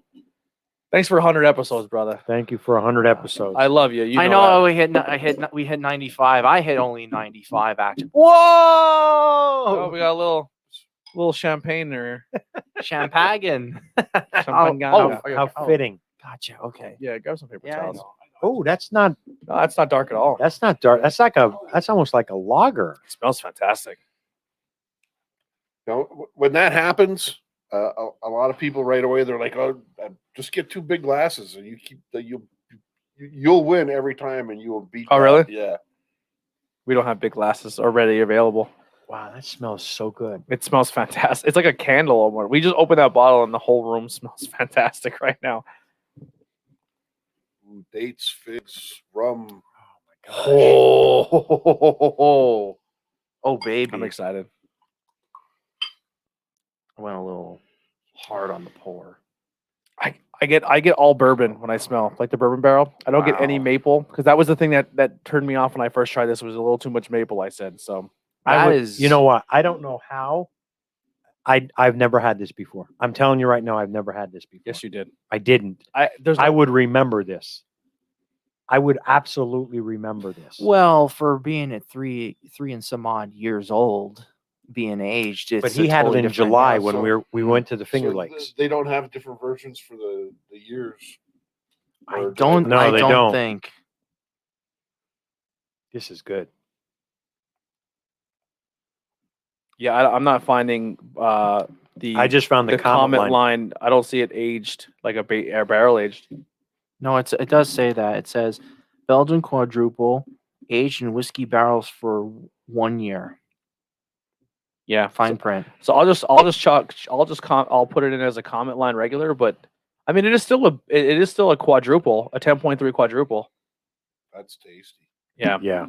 10.3, yeah. John, if you're still here, and you feel like typing, how do you come up? Like, where do you do your research to find the things like Lieutenant Dan and to find the things like the comment line and stuff like that? Are you just a huge history buff, or how do you go about doing that? Because it's very impressive to find all these amazing stories from war and just finding all these amazing people who've done fantastic things and very fascinating things. All right, here we go. This is really good. That's what a Belgian quad in bourbon whiskey barrels should taste like. That's definitely. Yeah, I get no maple this time around. No. I'm I'm telling you, I did not have this. I get the whiskey burn in my chest. This is like a gentleman's drink right here. It has a really nice. It's a gentle oak. It's a gentle oak flavor, and with the little bit of that whiskey, I mean, this has. I mean, if you're talking woodsy, like you're that old school, like dad that used to have the Avon like aftershave with the oak and all. This is definitely. Yeah. This is like reminiscent of that, but it's. I feel like we need like Beautiful. those fancy pipes when we drink this. Oh, Yeah. Meerschaum. Yeah. I mean, This is beautiful. there's one. It's really good. Well, since we got near it's the light at the end of the tunnel. I'm going to rearrange. Go ahead while you guys talk. Typically, I'm going to rearrange a little bit here. you know you're gonna. I was gonna get into this, Well, here's the thing. He has to drive know. back to New York, so I- we can have we it. could. Are you cool with this guys being can like have, now? you guys can have it. Yeah. Yeah, that's. gotta I drive don't want. Yeah, Yeah. exactly. Well, let's do this. Let's. We're gonna end this episode on this one. Sure. Yeah. We'll enjoy this one and check it in and do like a Facebook thing. Mhm. But I want to before we score and talk about this. I think this is a great way to top off the 100th episode, with Warhorse and it's awesome that John you were able to join us. This is unbelievable, boys. Let's put up our glasses here. Oh, hang on one second. 100 episodes down. Let's hope another 200 to go. First century. Yeah, Ben, thank you so much. Obviously, your time here has been fantastic. We look forward to having you back anytime you have a lineup or you want to come and join us. It sucks to see you go, but Sometimes when you come back, it makes the heart grow fonder. People are gonna miss you. 100 episodes down, I couldn't think just because I'm not going to be making it to shows as much doesn't necessarily mean. Oh, you're still going to be keep making going, content yeah. There's going to be more. I'm thinking of I'm actually thinking of going into doing more Cicerone work. What's that? Now, Cicerone is more along the lines of like beer tasting, really identifying beers. Oh, like getting the flavor the profile. degree? So say for example, like you pour me a beer, I would be able to pick out tasting notes and what kind of style it would be if you're really well in depth. Like what they're most famous for is not only that, but then they'll pair it with foods. Yeah, foods. Not only that, different type of glassware that would be. That's a good niche from you. And you will see him you're still going to be posting on the page and helping out and doing your beer reviews. If you ever want to go live and do your thing, man, you're more than welcome to. But I just really want to, from all of us, just to thank you for your time and helping us get this going and everything like that. And we look forward to having you back as soon as possible. But it's in a way it's a little bit bittersweet because it's just that I really cared for this since day one, and it is what it is. I mean, hey, I fucked up on quite a bit here, but I mean, you guys,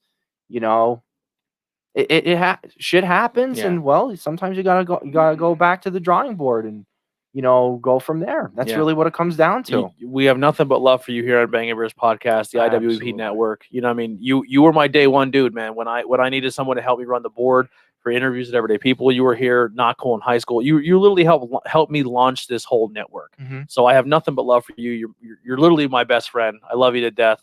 I know on camera they might not see you as much, but we still hang out. We still do our thing. But I just want to thank you, man. Like 100 episodes in, this show was a show before we even had cameras on us. We would just get blackout drunk and play video games till 4 a.m. Play 6 packs of beer and just fucking trying 8 ounces, 1 can at a time. Yeah, that's all it really came down to. Fucking getting crippled and playing video games. So I love you to death, brother. And this is honestly, I couldn't think of a better way to end the 100th episode is with this Warhorse comment line. And we're just this badass chick who helped World War II and helped over 700 soldiers. And so what's our score on the comment line? I'm going for 450. All right. I forgot my Alzheimer's. What about you, Bob? I am getting more maple though. I will say that my first sip, I got a lot more maple but I don't hate it. I'm going to use my supporter powers and I give this a 4.8. Oh, okay. All right. Anytime when you get that stuff in the front where it's like figs and dates, I just love that. Yeah. I get that right away. And again, where I mentioned earlier in the show about profiles from the yeast where you can tell right away that it's Belgian. I get that too. That's something that I'm particularly fond of. And again, there's a little bit of boozy on the end, but you would never suspect that this is the ABV it is. Good stuff. Cool. Well done. Warhorse, tasty. Warhorse, I gave it a 4.25. Thank you for the chat and congratulations on our 100th episode on YouTube. That means a lot. It really does. 4.25 on this one. I like it. The booziness at the end, the sweetness, different. I was expecting when I saw the bottle, I was expecting a stout. Yeah. I didn't expect it to be not a stout, but this is really, really good. And that's where the sweet comes in on the end too. I don't know if you can tell, at least for me, like Tony also said, that's where the maple is. Yeah.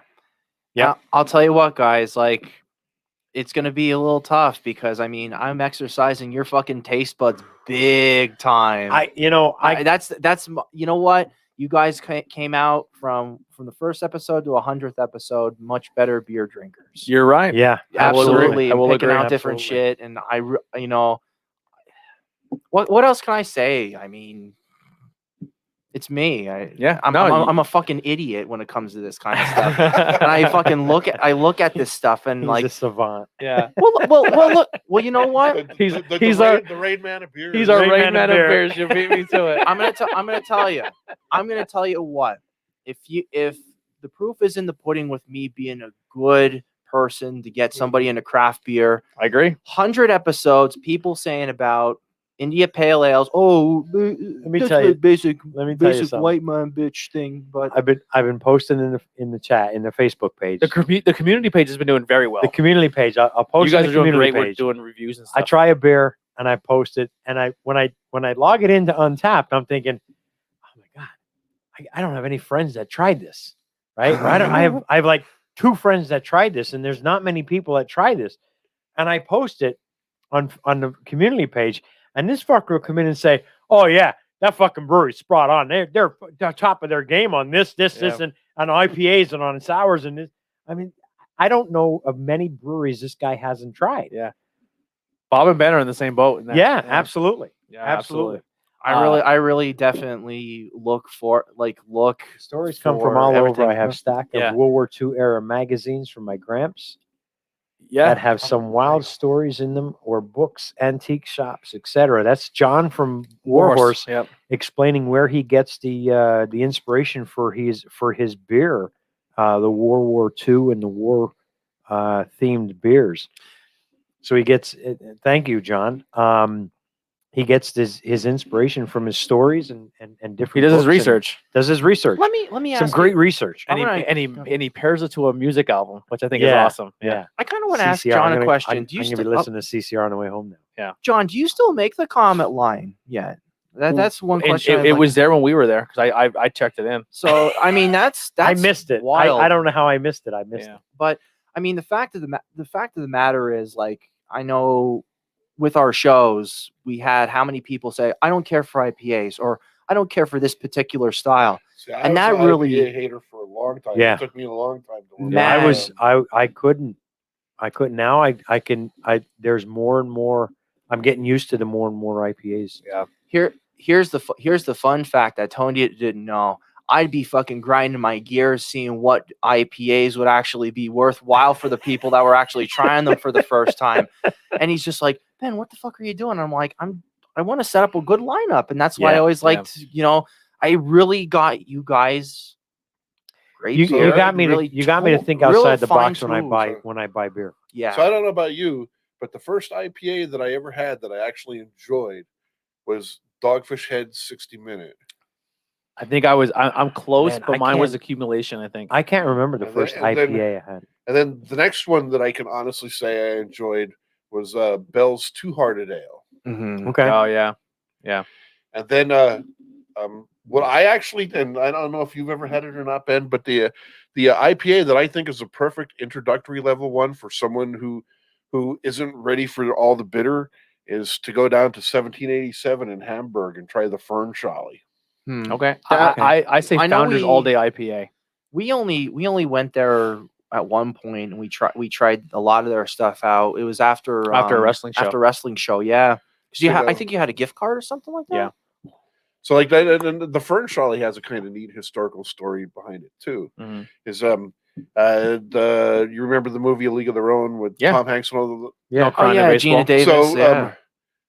there was a girl from Hamburg that actually was a player in the What? All American Girls Professional Baseball That's League, awesome. and her name was Fern Schallenberger, and that they named a beer after That's her. awesome. Nice. I love when breweries do that. And shit. to me, I think that is the perfect introductory level IPA for anyone that always has them and say, "Oh, that's too bitter." Yeah. Well, try this. Dude, that's the huge reason why I love Warhorse, because you drink a beer, right? And then on the can, they put the entire history of why they named it that. And then you're Yeah. like talking about it, like, that's fucking crazy. Like, you Yeah. know what I mean? Like, Yeah. I'm a fan. I can't remember specifically the first IPA I had, but I would have to say Oh no, it wasn't the first one I had. It was no. the first one that I liked. I'm just Oh, trying the to think. first craft I'm beer. trying to think. First of the craft beer I had, I IPA. told the head of the head of the company Oh, that I didn't like it, yeah, and that was yeah, Troggs. that was Troggs. And I wasn't a craft beer drinker at the time. Troggs. Talk about some To the- fucking to the- rags to riches, or like Fucking president of from, the company. from dirt beer to fucking this. I mean, my first one was when I was like 10 and accidentally poured old Milwaukee and fucking had that. The But Comet was a one-shot deal. But we do have more BBA beers in the 2021 lineup. Awesome. oh, that's awesome. We Well, always thank you for answering that question. We're I always greatly going to send. appreciate We're that. going to send pops up. Warhorse will be featured a lot on this show because it's something we look at. We might do a Warhorse cider. a episode. cider episode. The peach bombshell. Guys, look, I'm not saying this to kiss John's ass because he's in the chat and he's interacting with us. Warhorse, I've said it before. Right now, Warhorse is my favorite brewery in New York. Yeah. And I know there's a ton of breweries in New York. Mm-hmm. Equilibrium puts out a great beer. But overall, of the beers I've tried, Warhorse is my favorite. So here's a fun thing. Their ciders are amazing. Are really good. Yeah. Their wine is amazing. And the wine is really good. They have a series. The food is fantastic. Yeah. I think the fact that they hit like such a wide variety. They have like a 4-bottle series, the Audacity, and I can't think of the other 3. But their wine is good too. Mm-hmm. And when I first walk into their winery, I'm thinking, holy shit, they got a brewery too. Mm-hmm. And that's what turned me on to them. We went up there to visit him in the Cortland area, and he took us to the Finger Lakes, and we went to, I would say, about 6 or 7 different breweries. Yeah. Wineries and breweries. And I remember at the end of it, I said to him, they were all good. Like, I'm not trying to be mean, but like some of the breweries up there were middle of the road breweries. Like they made good stuff, but nothing that like jumped out at you. You know what I mean? It didn't come off the page. Except Warhorse. In that Finger Lake area, that brewery was like, holy shit, they're making some heat beer. Yeah. I could tell you that Warhorse really has their shit together, and they know what they do a variety. It's a really great variety. Again, organize, agitate, educate. That's a brown ale. The Belgian quad. I mean, the India Pale Ale, Hazelton Hero Lager. I mean, we had their sour, the Hunter S. Thompson sour. Yeah, and I'll tell you what though, definitely it's one of those breweries that can really go out of their comfort zone with with styles, and you can have a brown ale, you can have this, you can have a sports beer or whatever. They don't have a comfort zone because everything that they do is great. They make it. Yeah. Yes. Yeah. There's breweries that have their comfort zone where they go pale ale, double, triple, whatever, go with standard. But they have an expansive list of what they can do, and that's really that's why I think you really like them that much, because they have such a wide variety. They got a variety, and again, they dabble in the wine and all that other stuff then too. And that's really what it comes down to. The only knock is their comfort zone. Yeah. The only knock that I had, and it's not their fault, just because it sells out, is I wanted the Bombshell T-shirt. They didn't have it in my size. Watch, John's gonna be like, "I'm gonna get that for you, Tony. Fuck you." I told him, let me know when it comes in extra large, and I'll send pops over to buy it for me. I bought it. He was the only one that was able to buy it in his size. No, I bought a 2X. Oh, he bought a 2X, yeah. And then I fit myself into the T-shirt. Oh, so you drank enough beers to fit into it. Smart. That's Jesus very Christ. smart. Well, see, that's how I have to start looking at it. It's all Oh my God, guys! I'm not a fatty. It's just I need to change. Yeah, I want to fit this one Gotta T-shirt. change your shape to fit the shirt. I love World War II pinup girls. Like I have a box of magazines from a photographer area who makes a living off recreating World War II pinup style art. Yeah, you know what he should do? Their swag. Let me get this in real quick. Okay. Warhorse Brewery swag is amazing. Is almost worth just going there and buying the swag. So we're that's a great segue. So we're gonna get into beer of the night, can art of the night. Good luck, because all their can art is awesome. Absolutely. Good luck. The only thing I will say is we're a big fan of labels like this, right? So we can go in the corner and peel this label off and stick it on our table full of stickers. There is a Warhorse sticker somewhere on this table, but I just can't find it. I would love to try to peel these off, but they're on the can. There's no way that's plastic. Yeah, but they look amazing. So we'll start with Ben for beer of the night. We're gonna start beer with of the night. Oh, Jesus Christ, superstar! Who the hell do you think you are? Yeah, that's a thing. Yeah. Actually, let's do easier this way. So it's between these two. what is your out of these two beers? What is your seasonal beer of the night between winter? I think this Okay. is a blowaway. I think. All right, I'm gonna go with Blizzard hops Yeah, because I'm going Blizzard as well. I just didn't care for the taste. I mean, it was trying to do the Belgian wit and the ale. That's where I was coming from with it. It didn't want to go one or the other. Sit itself on one particular thing. That's my thing. But Blizzard hops with the profile, that would be it. Yeah. Anyone disagree? No, it's I agree. I agree. All right. So the winter beer, we are a little behind in December because of peak season, and I wasn't able to get off work to do this. But we're gonna have our seasonal bill of the night is gonna be Blizzard hops. Now, no offense to the seasonals, but I don't see them topping beer of the night. It's just me, unless someone has a different opinion. Well, you know what, Tony? I'm gonna actually no. No, I don't see them topping beer of the night. I'll say for me, beer of the night is it came from Seneca Lake. That's my pick. That quad was unbelievable. Ooh, Trillium. Ooh, this is gonna get really. No. Wrong bottle. Wrong big bottle. This might get a little ugly. I want to go with Senior. You go ahead. You do yours. No backsies. No backsies. I think we're gonna have a 4-way tie. I got to be honest with you. I knew you were doing it. You grabbed it. I was like, this is what he's voting for. No. It's a big bottle. I just don't know which big bottle I like more. When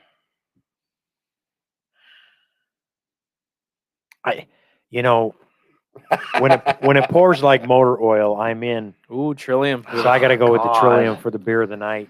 Jesus, they are. I mean, it was a coin toss between the Warhorse Comet line and the Trillium. Understand this. When you deal with me, I fucking bring big dick energy with my beer. I really do. He's going to Gabo. Yeah, I am. I'm going there. Yeah. He's going Trillium for the. It was good. Wait a minute. Gotta think about it. This barrel age was fantastic, but I don't like coffee, so I can't side with coffee. It's so tough because your mom bought you this. Wait? Oh shit! But I'm just saying. But I'm just saying though. Those two bottles are so close. I mean, I like the motor oil, but I don't want to say shit. I'm gonna stay where I'm at. What they Gabo? Gabo. Yeah. I'm staying where I'm at. Ben, it's up to you. Beer of the night. It comes down to you. This is why I love fucking tough. This is what I love about myself. I'll put myself in these fucking sticky situations. Look at him. Flip a coin. Put himself over. No, I am. You know what? Hey, 100, you go all out. You deserve it. You go all out. Yeah. In all honesty, it's gonna be between the two bottles, but it's gonna be a fraction of a C hair. Exactly. I don't want to say the word. It is a C hair. And I went, and I'll be honest with you. The reason I went with the Trillium is because I like the stouts. Yeah, I like the dark, the thick, chew it. That was for a Belgium. That's impressive. It was absolutely phenomenal. You know what? But I went with I gotta go with it because I was sitting on it for how long? There you go. I have to go. I'm not upset with that at all. One bit. I'm not upset with that. And I'll give you my second one then too. The Affogato is definitely the second. Very good second. We'll keep it there. Bob, where's your second? Affogato. I think that's gonna win. Even if I vote, I think my second's gonna be the Warehorse. So second place will be the Affogato. Absolutely. Bob, we'll start with you. Third place. Good luck, man. Good luck with fucking can order tonight, though. Warhorse all in. If it makes you better, if it makes you easier, I already know my third place. I know my third place. I know mine too. Lieutenant Dan for me. I think just an easy drinker, go all day long with it. You fuck. Bob, it's up to you. Fuck you guys. It comes down to the curse of the Warhorse, Lieutenant Dan. Go with the agitate. What the hell? Yeah. Come to the dark side, Bob. You going whoopie pie? That's the porter. Yep. The porter.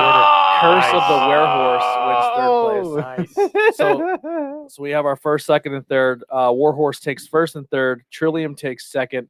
Now that was a tough vote. Good episode. This is a good episode. So here we'll do We'll Can do art. can art of the night. For Oh my me, it gosh. came from Seneca Lake as number one. Fuck it, I'm going with that one too. The monster taking over the city. That's my. It's the hop monster. It's like That's Yeah. the tentacle and shit. One, Yeah. one of my things is like the old 50s sci-fi stuff with Yeah. with the We're not claymation slurring. and the stop action and Yeah. stuff like so. That looks just like that should be the poster from It Came From Beneath the Sea. I love Yes. I mean, I can't. There's a can art. There's a couple of can arts. I mean, if Warhorse doesn't take first, second, third today, I don't know what the problem is. It's only one. It's only one place. But that is the can art of the night. I mean, you that. can't go That's wrong my with vote. Yeah. Curse of the Warehorse, Organize, Agitate, Educate, even Lieutenant Dan.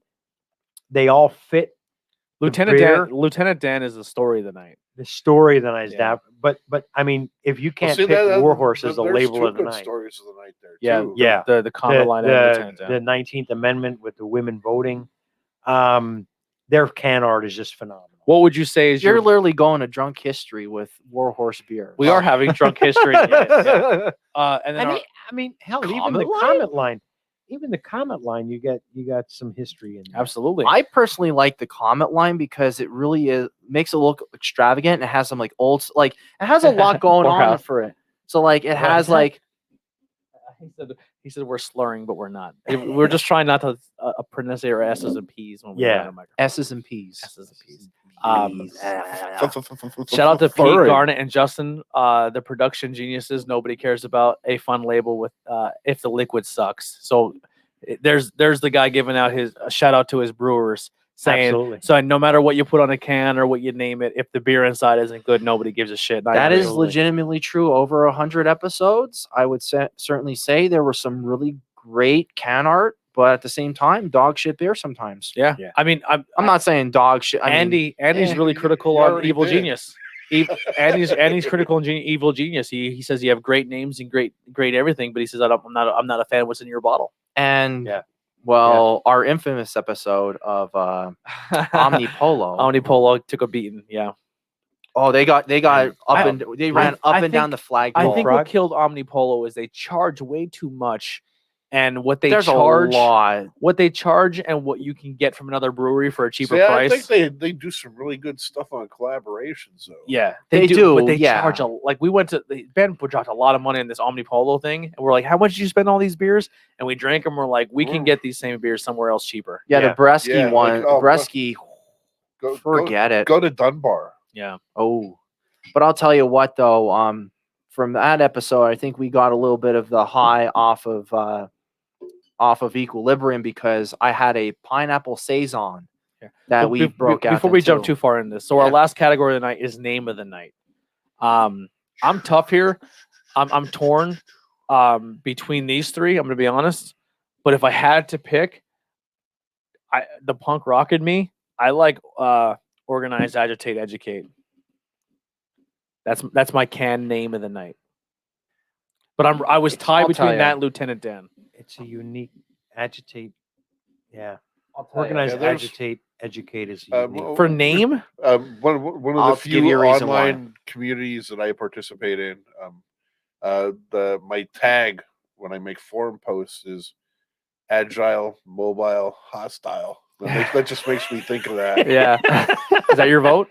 No, No. not yet. But it makes me think of that. So when we say you can pick whatever you want, Ben. When we say can art, it's like the name. I'm sorry, the name can name. We think the name, what the can does. It's like an overall Well, package. I know. No, I Yeah. get it. And I'm going to Yeah. tell you the reason why I picked Affogato.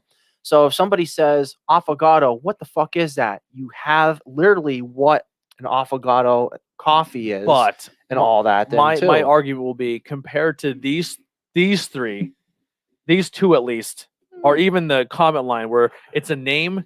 I'm kind of overlooking it too, but The beer name of the night award is literally the name as well as the total package No, of I the get it. beer. And I I think the hey, history hey, lessons hey, behind hey, these hey. crush I've been Ben's long enough vote. to know. a cold I've been- brew beer. I've been Ben's long. vote. I've been here long enough. Come Yeah. on.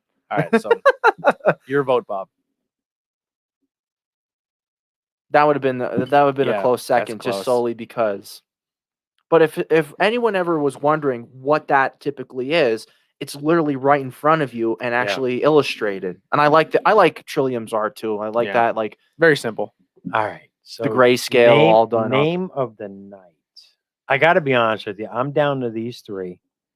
I'm down to two of these three. And one of them is Warhorse. I was torn between organize, agitate, educate between Lieutenant Dan. I think the history and the names are fucking amazing. See, that's another thing too, is especially with this one.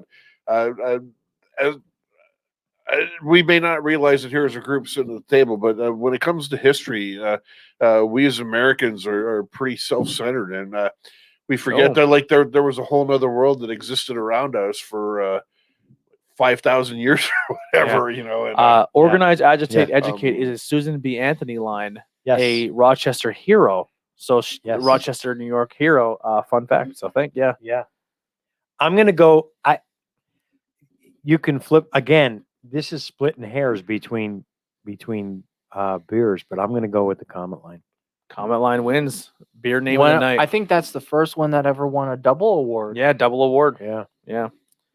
But the 19th Amendment, the whole package. But when you said whole package, I have to take a look at taste as well. Yeah. And I like the Warhorse Comet line over the Whoopie Pie. Yeah, I agree. The beer of the night, it could literally have a fucking FU written on the label. If your beer tastes good, you could win. Absolutely. But like the total package is the name, the presentation, the whole nine. So I don't want to out the business, right? But there is a local distribution place that may be breaking some rules, but they don't out the business. They may be such huge fans of Warhorse that they have someone go up and buy 4-packs and they put them in their store because they want people to really experience these beers. How can I say this? If Warhorse can up their distribution game, I know 3 or 4 places. I know a handful of places that would cover Warhorse in a minute. I've been telling bars in Cortland, you've got to get Warhorse. Yeah, you absolutely have to get my Warhorse Brewery. My goal. COVID kind of stumped me, right? But I wanted you to go buy a couple 4-packs of the Hazelton Hero, and I wanted to bring the Hazelton Hero to bars in Hazelton. Yeah, especially Humboldt Tap. Could you imagine if the Humboldt Tap had a case of Hazelton Hero on tap? Like, because they do bottle, they have cans and bottles in the back that are not on tap that are craft beers. Yeah, any given, that's one of my favorite places. I go there pretty regular. Yeah. And I would say on any given day that there's 300 or more bottles or cans in the back. We've got to talk him into doing a show up there. Yeah, I love going up there. I got to get a DD. I got to get a DD when I go there. I want to get the Hazelton into Hazelton. Since the Corona started, I'm just waiting because I know the guy that runs the place. But I could talk to one of the bartenders or whatever, but I would prefer to talk to him in person. And I haven't seen him. Yeah. I had a 4-pack of their beers sitting in my fridge that I was going to take the Humboldt Tap to be like, hey, this is a brewery in upstate New York that has a beer named after your town. You need to get in contact with them and find a way to get their beers here. The only problem is COVID has ruined everything. But my goal is to get the Hazelton Hero in Hazelton. So I think it'd be really cool to bring a beer named after his grandfather that moved to upstate New York. Yeah. But he kept literally never really being in this area, drinking that beer, it feels like home. Yeah. Like when we went up to visit and I seen that can, I went nuts. He can ask him. I was like, it's a fucking beer named after. I'm like, there's no way that's Hazelton, Pennsylvania. And then I read the can. I was like, what? Yeah. And I was awesome. I was hooked. I was fucking hooked. Yeah. You know what I mean? And then I was like, I need to get this beer in the actual city of Hazelton. That is the only municipality in the United States that spells Hazelton that way. And it's because of a clerical error, believe it or not. Damn.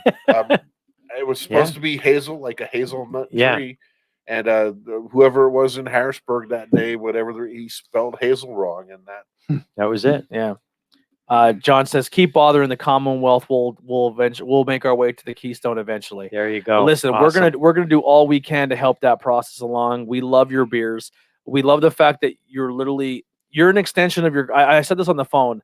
I said, when you come to School County, Luzerne County, you go to any bar in Hazelton and School County, Luzerne County, School County, these coal region towns, and it's just filled with stories of guys talking about their history, their war. They're growing up in a coal region town, telling their stories of what they've been through, and those old timers who have these amazing stories. And when you drink that Hazelton Hero and a Lieutenant Dan, and you just hear the history of your coal region town, and you're replicating that and not even knowing it, and you're from the Finger Lakes of New York, it hits home for us here. See, and that's this is something that I brought up before too, like we did with the wrench. I could easily see myself going to any bar after a hard day at work and go, "Give me a Lieutenant Dan." Yeah. Absolutely. And even if you're not a craft, because right now where we are is hard to get the craft beer drinkers into this world. So I think if they tried the Hazelton Hero and it's like, wow, this tastes kind of like Yingling, but maybe a little better. And then they're like, let me try a Lieutenant Dan, because then you're like, because if you educate your bar staff to be like, this beer we just got, Lieutenant Dan, is named after this, and you hit the whole story, the guy's like, well, fuck it, pour it in my glass. Let me try it. You know what I mean? Like, because if you walk, and this is not a knock to Troggs or Winter Crew, but you're like, here's Winter Crew, Ben. It's a seasonal beer. Enjoy. They don't know what to talk about. And you're like, hey, this is about this beer. Lieutenant Dan is literally a Japanese American dude who went to Japan, and you tell his whole story and say, what beer do you want to try? Give me the Lieutenant Dan. The educated staff, that makes me think of another. I like. So, Go.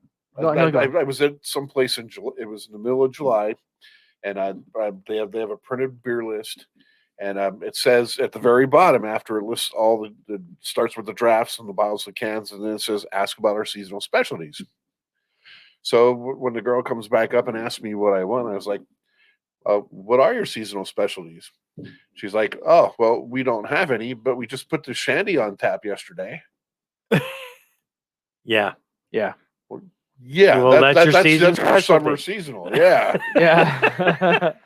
Yeah. So, like I said, thank you, John, for hanging out with us, and Absolutely. and the Warhorse for congratulating, and everyone thanking us for our 100th episode. We have a blast doing this, and we're just even blown away at this point. After 100 episodes, you guys enjoy watching and participate. We hit 14,000 plays on audio. So if you are listening, we are on Spotify, Google, anywhere you can listen to audio only. If you type in IWEP Network, you can find us. We do have a merch page if you want to buy a Bangin Beers podcast t-shirt and support us. That would be amazing. Like I said, the link's below. There's a tips donation thing. Anything helps us grow. We're working hard between this show and the other 5 shows we do on the network, or the other 4 shows we do on the network. We appreciate it, and it means a lot for us, John, for you to hang out with us as a brewer and an owner of a company, to even recognize that we are reviewing your beers. It means a lot. Bob, what do you got to plug? My plug today is Log Tavern Brewing. Always on our last trip here before the last wave of sanctions hit, we were out for 3 days. I think we hit 8 breweries, several decent restaurants, and a meadery. This was the only place we stopped in Pennsylvania. If you head east on 84, Milford is pretty much the last town before you leave the state and hit New York. Absolutely right. We had an excellent time here. They had incredible beer. The staff was fantastic. Cucumber beer. Okay. It was crazy. Amazing cucumber beer they had that was just incredible. I don't know if you've had any cucumber beers before. I have not. Usually the flavor is faint, and I mean, It's like You can really taste. I mean, this cucumber. this was, and it wasn't fake either. And I said, how many pounds did you have to put into a batch to get? It's amazing. But this was a really cool place. They do a lot of stuff there. If you're ever in the area, or I mean, it's less than a 2-hour drive. Yeah, it is. Yeah. I don't know what the last round of restrictions did to affect them, but check it out. It's a cool place. Great people, great beer. And I like to kind of segue off of that then too, because every time I go to Hudson Valley to go that way, the Milford, I'd always see the Log Tavern Brewing Company, and I'm like, I say to my buddy, I really want to go in there. I really want to go in there, right across from a fucking fireworks place too. That's the only thing is like when you turn off to go in there, It's actually like a separate building and behind the parking lot. Yeah. So you can't see it from the street. You just have to pay attention when you drive. Yeah, you literally pass it if you don't know where you're going. Like if you're coming back from Hudson Valley, you can definitely see it. It's like set in the back. Right.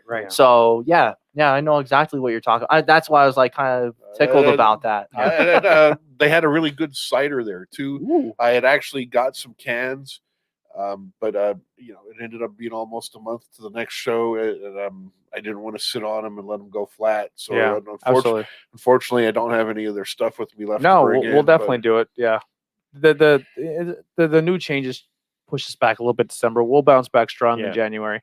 Pops, what do you got? I am wearing my Branching Out Bottles baseball shirt. Branching Out Bottles is where I get a lot of my beer up in Camillus, New York. It helps us find new breweries in New York and brings them to Pennsylvania because you live up that way. Great thing about Branching Out Bottle I like is they sell singles. Yeah. They've got a huge selection. That's a huge thing. They're always advertising on Facebook what they've got new, and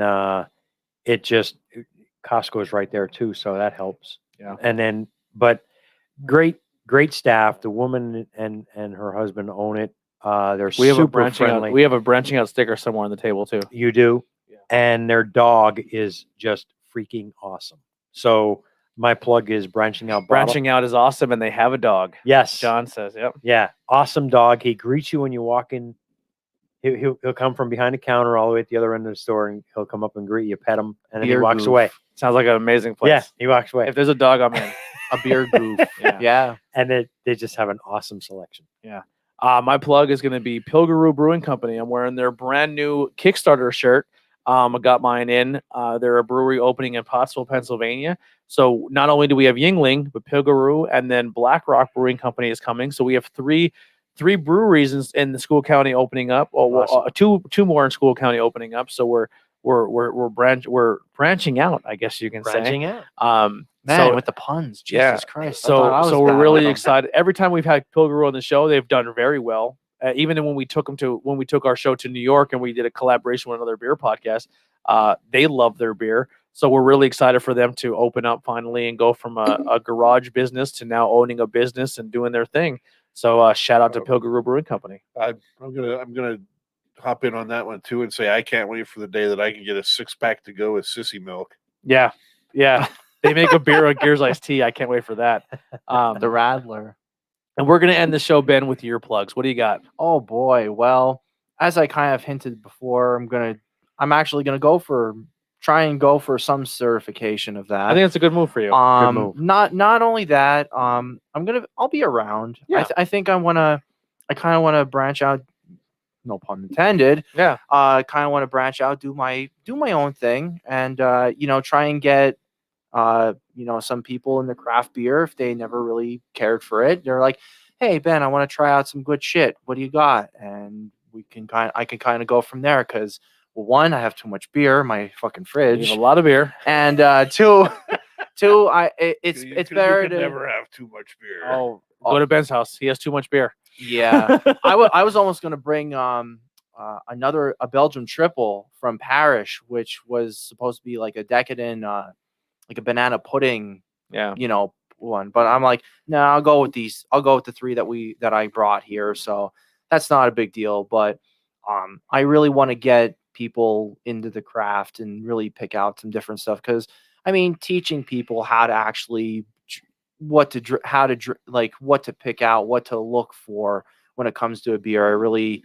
want people to really understand and realize, hey, like there's more to beer than you think. Just to put to your lips and drink it and get those muscle lips going and your tongue rocking like that. Yeah, muscle lips and your muscle tongue rocking and rolling there. Yeah.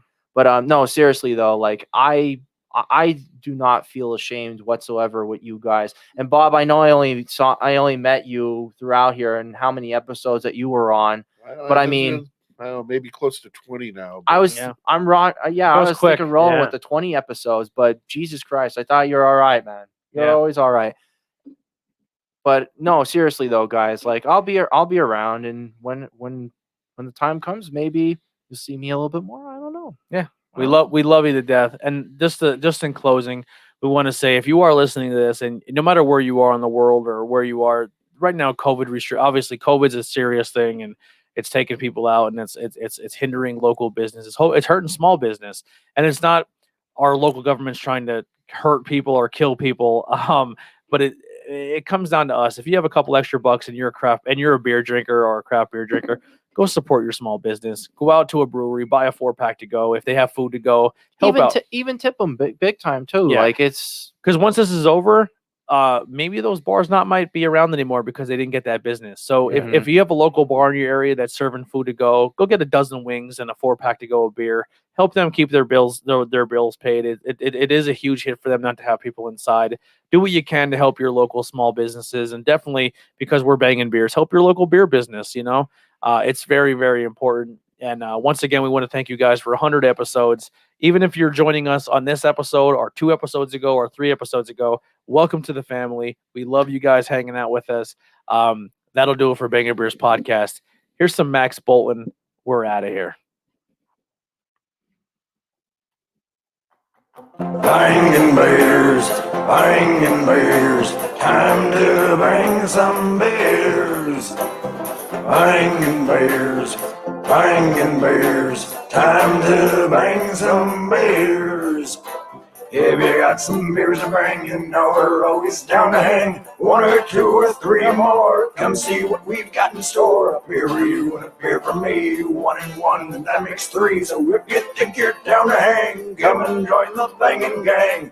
Bangin' beers, time to bang some beers. Bangin' beers, time to bang some beers.